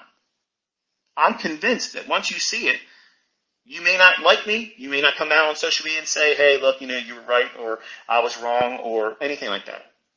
But you're going to start digging into it more.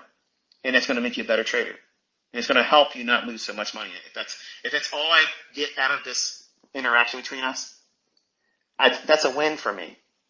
Because I don't want to see you guys hurt yourself. And I hurt myself a lot. And it messes you all up mentally. It makes you it's hard to live with some of the mistakes you can do to yourself financially and emotionally and psychologically. I would be so much better as a trader and as a person if I would have had someone like I'm trying to be for you. If I had that, I'm convinced that I wouldn't have hurt myself as bad as I did. I would have learned better. I would have learned faster. Not that that's a good thing, but I would have known what to do sooner without going through all the trial and error of hurting myself, of trying to talk myself into bad things and convincing myself of it being the right stuff when it was all the wrong stuff. So you have a market that is absolutely controlled. It should not bother you. It should be encouragement. Because if they're controlling it, that means these things that you're looking for are going to constantly repeat. And if they can constantly repeat, that means you have a reoccurring condition that affords you a setup that can be framed with risk and potential profit. That should encourage you. Use your thought process right now. If you have something that you've been trading with before coming to me, can you tell me if it's going to be the morning session or the afternoon session that your trade's going to form in with your school of thought, and what time it's going to form? Because if you don't know that, you're not on the same playing field. You're not even in the same zip code as me. If you can't tell me if you know where the market's going to go, higher or lower, more than 300 handles, up or down, you're not on the same playing field as me. If you don't know how to add to a winning position at every point, that would be an individual entry point as well, if none of the previous ones were used, and they'd still be profitable, you're not on the same playing field as me.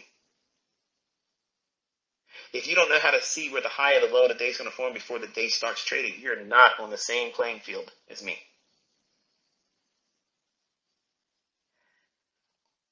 All of you have opportunities to improve on. Some of you have a whole lot more opportunity because you have next to nothing in terms of understanding. Others, you have these things that you've held on to, and because you probably have made a little bit of money in the past, you think, and you've married the vein, thinking that this is the panacea, be all end all, and it beats everything else because you've made a little bit of money with it. But you're not so confident with it that you're going to go out there and say, let's see what mine does against yours. And I've only done that not to be a dick, not to be a troublemaker. Well, maybe I did do that to be a troublemaker, but it's not meant to be vicious. It's to open the eyes of everyone else, because teams exist in trading. Tribes exist in trading. And some of you like to make it ICT tribe, or team ICT. Each one of you is a one-man army. I don't need any people to defend me. I don't want you doing that. And I have created these scenarios where people can step forward and present what they believe is good in the marketplace versus what I'm telling you and proving. And nothing's going to come close. The reason why that doesn't happen is largely because they don't know how to trade well. So they don't want to showcase that. Two, when I do outshine that and prove that this is a superior perspective on the market, it's going to mar them for life. It's going to hurt them, and they're trying to spare themselves of that. Just like in the beginning when you do all the wrong things, when you're watching price and impulsively say, oh, it's going to go up from here, and it doesn't, and you just quickly discount it. It's the same thing. They're putting blinders on. And that's unfortunate because you're holding yourself back. All of you, even if you are making money, you could be making so much more money easier by knowing what's going to hurt you. How is this market going to violate the people that don't know these things? That's the benefit of learning from me. It doesn't matter if you use my concepts entirely, but if you understand how the market books price, if you can recognize what I'm suggesting when the market should go higher or lower, and your stuff agrees at the same time, you can trust your system then.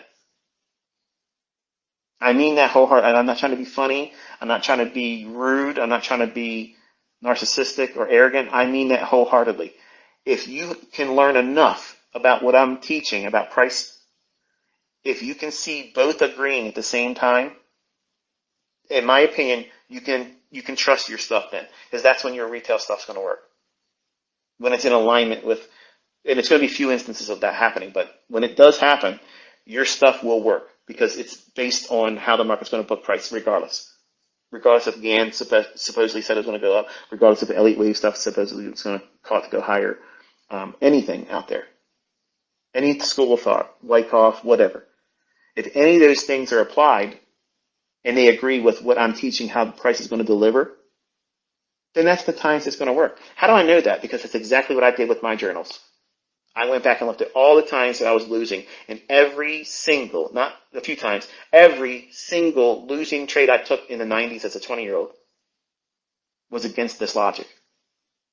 And it's shocking. It's like, what the hell? I had no chance. I had zero chance. And then you wonder why some of you, most of you, when you first start trying to trade, it feels like it's impossible. Like, nobody can win this. Like, how can anybody win? And then you see me out there executing and it's like, what the hell? This guy has got to have daily data. He's got to have delayed data. And because we've been live streaming this entire time for the last 7 weeks or plus, you see that I can call every move that's happening. And when they're not good moves, I'll tell you they're not good moves. And they're not. And then I tell you, okay, now it's a good move. And then it happens. You blend that with what I've done in transactions and recorded trades. It's a farce to believe that I'm doing 15 screens being recorded and picking the right one. How the hell am I going to be able to manage all that stuff and annotate all those charts if I was just doing just two? I can't do it. My attention span's too small. Like I get easily distracted. I wouldn't be able to do that. You're giving me too much credit for shit. I just know how to do it. And you're witnessing it now. But it should be no surprise as to why you're failing. If you understand what I'm teaching, you're going to see why you failed. Because it goes against what I'm teaching you. And how the markets book price, how the market makers deliver price through a mechanism that we collectively call the algorithm. That's a price engine. A price engine is simply a script that when prices trade to a specific price at a specific time, it triggers a speed mechanism that causes the market to spool. It means it starts offering price higher or lower consistently with very little retracements. It just keeps going in one direction. That is a macro. That is the time element that is in my time and price theory. That shit is not in Larry Williams' book. That shit is in no other book. Okay? It's not. It's based on very specific algorithmic principles that you're only learning because I've talked about it. Nobody's ever paid any attention that the 10 minutes before the top of the hour and the 10 minutes after the top of the hour, that's going to cause a run for liquidity or into an inefficiency. It's never made its way into a book. It's never left the lips of any teacher, mentor, or trader that's trying to explain their method. It's never happened. That's never, ever happened before. And when I see this campaign that's being leveled against me, I don't know it's certain that it's probably really a commercial grade approach that's being orchestrated now because it's happening a lot. You're getting a lot more people talking about it. But if you understand what they're saying, it's flying in the face of what you're witnessing real time. Who are you going to believe? And that's because this information is not supposed to be in your hands. So there's going to be misinformation campaigns produced as we go forward. And you're going to be the witnesses that were here. You saw it happen. You saw me calling it. You saw me executing it. You saw all of it. You saw me talk about where the market was going to go on a daily chart, and then days later, it does it. So I'm canceling all the delayed data there too. So how many times does someone have to prove that they're not lucky, but they're precise, and they know something that you and nobody else knows? I leave that question to you as the viewers and the listeners. You have to determine at what point does it become obvious. At some point, if you pay enough attention, it's going to come to a threshold where it's beyond any doubt that these markets are controlled, and I know something about that than nobody else knows. And I'm always ahead of everybody else. I'm always aware of what's going to happen before everyone else. And I have students that have learned from me, and they can trade just excellent. They know what they're looking for, and it's such a pleasure as a teacher to see them doing that. I'm proud to see that. I love that. Sometimes it's emotional because I can see them typing out like I type out, and I can feel what they're feeling as they're typing out, and it's like, oh, that's random, because I know what they're thinking at the same time. Like, wow, man, like this shit is the real deal, right? And now you're the real deal. It's not just me is the real deal. You're the real deal. When you can do this in your own hands, it's empowering. No one can talk shit to you and have any effect. No one can dismantle you and say that you're not a good trader because you can do it. And nothing's going to change it. The algorithm's not going to change. The markets are not going to change. These same asshats that come in here and try to disrupt you and scare you and just remove your interest in learning how to do this and make you doubt, you're going to give these individuals that you don't know the influence, the power to take something from you that could change your entire legacy.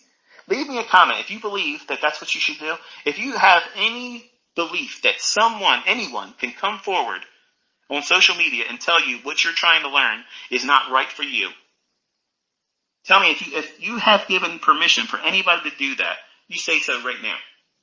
If you don't give anybody permission, then say so too. Say, fuck no, no one's convincing me that this ain't right for me. I am in the right now, right place, and I'm listening to the person that's teaching me correctly for free, and I can see it happening on my own. I don't need anybody else to help me be convinced of it. I can see it happening. You know people that's already doing it with real money. They're bringing the receipts constantly. You should be encouraged. Like it's astonishing to me. Like I wish this was available back when I was learning how to trade. The ability to be around other people doing it, not just the guy talking about it. Because if it was just me doing it and nobody else was ever able to replicate it, if they couldn't get in those trades that I outlined, and every individual mentorship I've given an approach to trading, a model, individual, unique of itself. I could do that every fucking day for years, and the models would never, ever overlap. Try that one on for size. Telling you, I don't ever run out of fucking shit. I got stuff that you ain't never seen before. But I have to pick and curate the ones that I believe that takes the least amount of effort, that's visually spots the setups that you can see it easily. It's not as obscure as some of the other ones I have. So as a teacher, I try to present these things for my kids because I know if I was asked, at gunpoint, which one's the easiest one? Fuck the rest of your shit in ICT. What is it? It's the ones I produced and shared openly and publicly. They're the easiest ones. I have extremely articulate models that are all going to be automated, really. They're buying and selling all day long. All day long, baby. Up, down, up, down, up, down, up, down. And they're capitalizing on every minor fluctuation between a 1 minute and 15-second chart. Up, down, up, down, up, down, up, down, up, down. You'll never see that. I'll never divulge that, and I'll never share it with anybody. You don't need that. What I've already shared is enough. I've given you the first presented fair value gap of the 9:30 to 10 o'clock. That is absolutely the death knell in retail. Like, that's it. It's over for all of you now. None of your shit's going to be able to live up to that. None of it. They can't hide it from you. How are they going to hide that first fair value gap from you? They're not going to. Does your chart ever change in the later part of the day? Like, whatever the 1 minute charts we're doing in the first 30 minutes, have you ever noticed that they're different later on in the day? Fuck no, they're not different. They're the same fucking candlesticks. So they're not hiding it from you. They cannot hide it from you. It's impossible. You're worried about this shit that doesn't matter. And that just proves you're an infant in this. And I can't help but get pissed off and animated when I see the same questions, or the questions that I just addressed and answered in the same live stream just on Friday. Could you tell me about the first presented fair value gap and when can you use it? What the fuck? Dude, I just taught that. Like, I just taught it. This proves that you're not taking notes. You're not even paying attention. And that video is only an hour. Like, it's nuts. And this is the same shit that people that paid me to be mentored, they would say the same shit. I would teach a lesson. Prove it in the price action. And they'd say, could you teach me about so-and-so, so-and-so? What the fuck did you just not watch? What did you just see?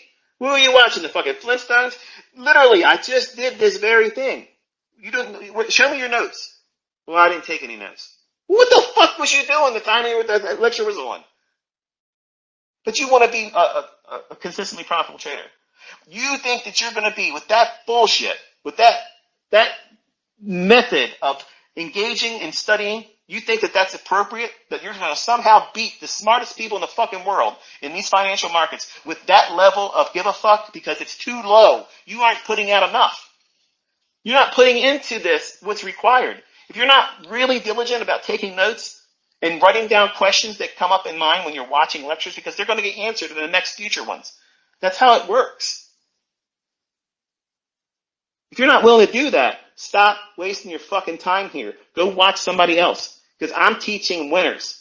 I'm making millionaires. I am not trading, and I'm not producing traders that just go out here and play Mickey Mouse in funded accounts, getting a payout here and there. I'm making fucking millionaires. If you're not trying to be a millionaire, you're in the wrong fucking clubhouse. Get the fuck out of here. Mickey Mouse ain't here. This is the real shit. This is the real shit. This is how the markets book. This is what will beat everybody else's shit. And I'm proving it. I'm laying it out there all the time. The gauntlet's always fucking laid down. And not one Charlie fucking Brown comes here. Not one motherfucker does it. Why? Because they abso-fucking-lutely know that I would nail their fucking ass to the wall. Leaving them broke, hanging there, naked and fucking ashamed. That's exactly what the fuck would happen. And they know it. Nobody in their right fucking mind that couldn't do what I'm able to fucking do would go out here and bark as much as I fucking bark and watch everybody have their Velcro balls drop the fuck off in public. That's exactly what happens all the time. Who the fuck's Alpha? Where the fuck is he at? You're listening to him. You're fucking listening to him. And every single one of you can have that same fucking energy, knowing that ain't a motherfucker can step to you. No one can outtrade you. No one can come touch anything that you can do. You can outperform every fucking body. I've given those skills to you. They're all in that YouTube channel right fucking now. What are you doing with it? Are you Netflix and chilling with fucking ICT? Because if that's what you're doing, you're not doing it right. You gotta have a fucking pencil and a fucking pad that you're writing down shit. And that first time you wrote those notes, that's just your first draft. You need to spend time with that for a week and go back over that and think, okay, was there anything else that I just didn't pick up on, but now it's in second thought about it. Let me go into these notes and see, yeah, I think I understand what he was doing now. Then that final draft, that goes into your real study journal. That's the one that you treasure. That's the one you put a little bit of money behind. Not these little Mead notebooks. They're good for initial draft notes. But just simply scribbling down whatever I said, that's not taking notes. What I'm saying, how does that resonate with you? When I say the first presented fair value gap between 9:30 and 10 o'clock, that's important because that inefficiency will be used in the future, not just today. What does that mean? How can I prove that? What am I going to do now when I'm done watching this lecture that I can go out there and start looking for what he means by that? I need to test that theory. I don't want to take his word for it. What are you doing with it? Because if you're just simply writing down the notes and then waiting for the next lecture or watching the next video that's in the stream or on the playlist, you're not doing it right.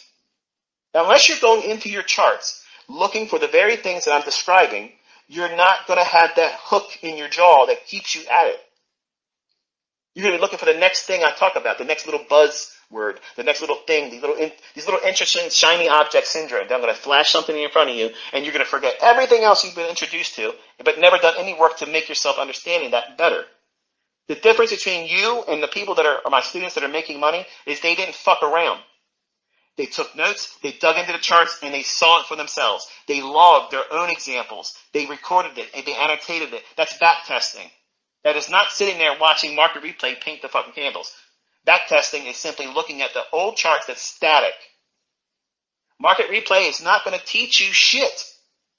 It's not going to teach you anything. That price, when that candle is creating, it's only two changes. When it first prints, and then it does the final settlement. The next candle opens up, gives you first print. It's not even really the first print. It's a little bit of movement on the price action candlestick. And then boom, it gives you the next one at the settlement. That is not how you learn how to read price action. If you are using market replay, you are stunting your growth. If you're listening to mentors that only teach through market replay, you are wasting your fucking time and your money. These clowns don't know what the fuck they're doing. Because if they knew what they were doing, they'd be in a live stream setting, calling the individual market, trading the individual market, calling it with a stop loss that's fucking ultra tight and tell you straight up this is what it's going to do and watch it happen. That's what they would be doing. But they don't do that shit because it's unsafe for their business model because they need more money coming in monthly fucking payments. Sorry, Jack. But that shit just doesn't work anymore. You gotta be out here doing it. If you're not a fucking doer, you're a screwer. And you're screwing over the fucking people that's paying you, and you can't prove that you know something. If you're gonna monetize it, you better damn well be able to fucking do it. If you can't fucking do it, I'm the sounding board you bounce everybody off of, because I'll out-trade every fucking one of them. And have fun fucking doing it. It's closing fucking time, motherfuckers. It's closing time. Or it's time for you to step up and say, you know what? You're right, ICT. I'm going to do that. It's the least I could do for my own image, my own brand. Let me go out there and set myself apart from the rest of these yahoos. How many are doing that? How many are going to be doing that this week or in the future soon? They're not. They're fucking not doing that. But they're going to stay in market replay. They're going to stay in hindsight discussions and examples where it's safe. That's a sandbox. There's appropriate times for that, yes. But at some point, and the point is we're at the point of no return. Nobody else can now stand out there and teach from a hindsight perspective. That shit's gone. The golden era of milking subscribers is fucking gone. You earn your fucking money. You earn it. You prove that you can do it. You prove that you're a mentor. Because if you're not able to do it in your own hands, you ain't a fucking mentor. You are a fraud. You are a con artist. You're a fucking faker. You're a poser boy. That hurt your feelings? You're right now creating sock puppet accounts so you can say some shit about me? Go ahead. You ain't changing the fact that I'm proving it. You ain't changing the fact that I'm making millionaire students. Hello. Somebody just leaned over and said, damn, this motherfucker's on fire today. Yep. I would have had a whole lot more energy yesterday. I was ready to go. I'm a little tired today, to be honest with you. Might not seem like it, but I am. I'm a little tired. Might be my age. 52 is kicking in, isn't it? But that's why you lose, and that's the secrets of how the market makers operate and deliver price. And there's other subtleties that I'll teach and have already taught for real on my YouTube channel. And it's important for you to be organized with your note-taking. Anytime that you have something that comes up as a concern or that you hear me say something, your notes should have the title of the video or lecture and the minute marker where that question was anchored to. Like what I said, you should write what I said that causes you concern, doubt, or a question about it. So that way you can go back when you think you figured out what that question was when you go through at the end of the week or you reflect in the previous month. How often are you going back to your old journal entries? Because it's not one and done, forget about it. Like you got to go back and see, oh yeah, I remember I had that question, but I stopped worrying about that because he keeps producing new content. It's easy to get lost in the minutia. It's really easy to get bogged down with this. So it's a lot.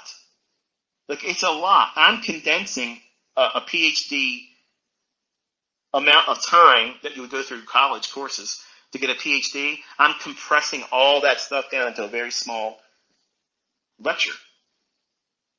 And that's why it feels like drinking from a fire hose. It'll rip your fucking face off. And it's like, this is too complicated. It's not complicated. It's a lot of stuff that you have to manage, but I'm telling you how to manage it and how to go through it appropriately. Slow, modularly, and give yourself the real effort to see yourself succeed in that. And don't listen to outside influences. And if that makes it feel like you're a part of a cult, great. It's a private club. They're not invited. Everybody else can talk shit. That doesn't change anything. When you're making money and you quit your fucking job and you're able to pay for a house with cash and it doesn't change anything because you know you can make that same amount of money in another 4 weeks, who's going to give a fuck about anybody else's opinion about me or you? You're not going to care about that stuff. You're going to be too busy living. You're going to be too busy enjoying your life. Period. And that's what this is about. It's not about worshiping me. It's not about hanging on by every thread of what I say. Because this is all going to stop soon, okay? I'm not going to be making videos. I want to go back to what I was doing over the summer. I want to just relax. And I enjoyed it. But I love teaching. And when I feel that I've given my son Caleb enough, I'll stop until he gets to the point where he needs more. Then I'll do some more. But I don't want to keep doing this. That's not what I'm here for. I don't care to keep doing this. Like, I've already taught. I've made profitable students. I've left a legacy of lifetime understanding on that YouTube channel. And I'm here talking to you right now, not monetized at all. I'm not making any money, and I'm giving permission for people to take these and put them on their own YouTube channel. That's a gift. That's me being who I am.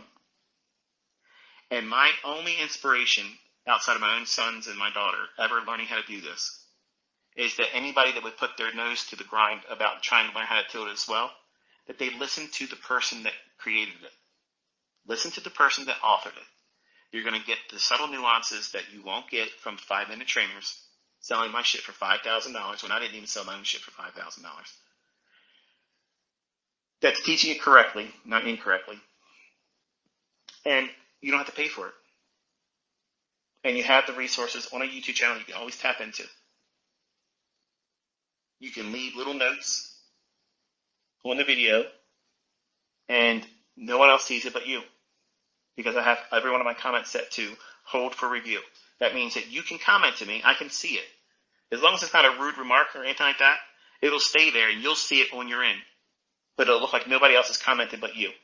That means you can use these videos as your own little study journal and leave little minute markers. So that way if you want to go back to that video, you say, oh yeah, there's where I was with that. Let me just boom. Or if you get to a part where you got to only a percentage of the video, you couldn't complete it, just put down the minute marker, you stop that, and put that number in the comment section.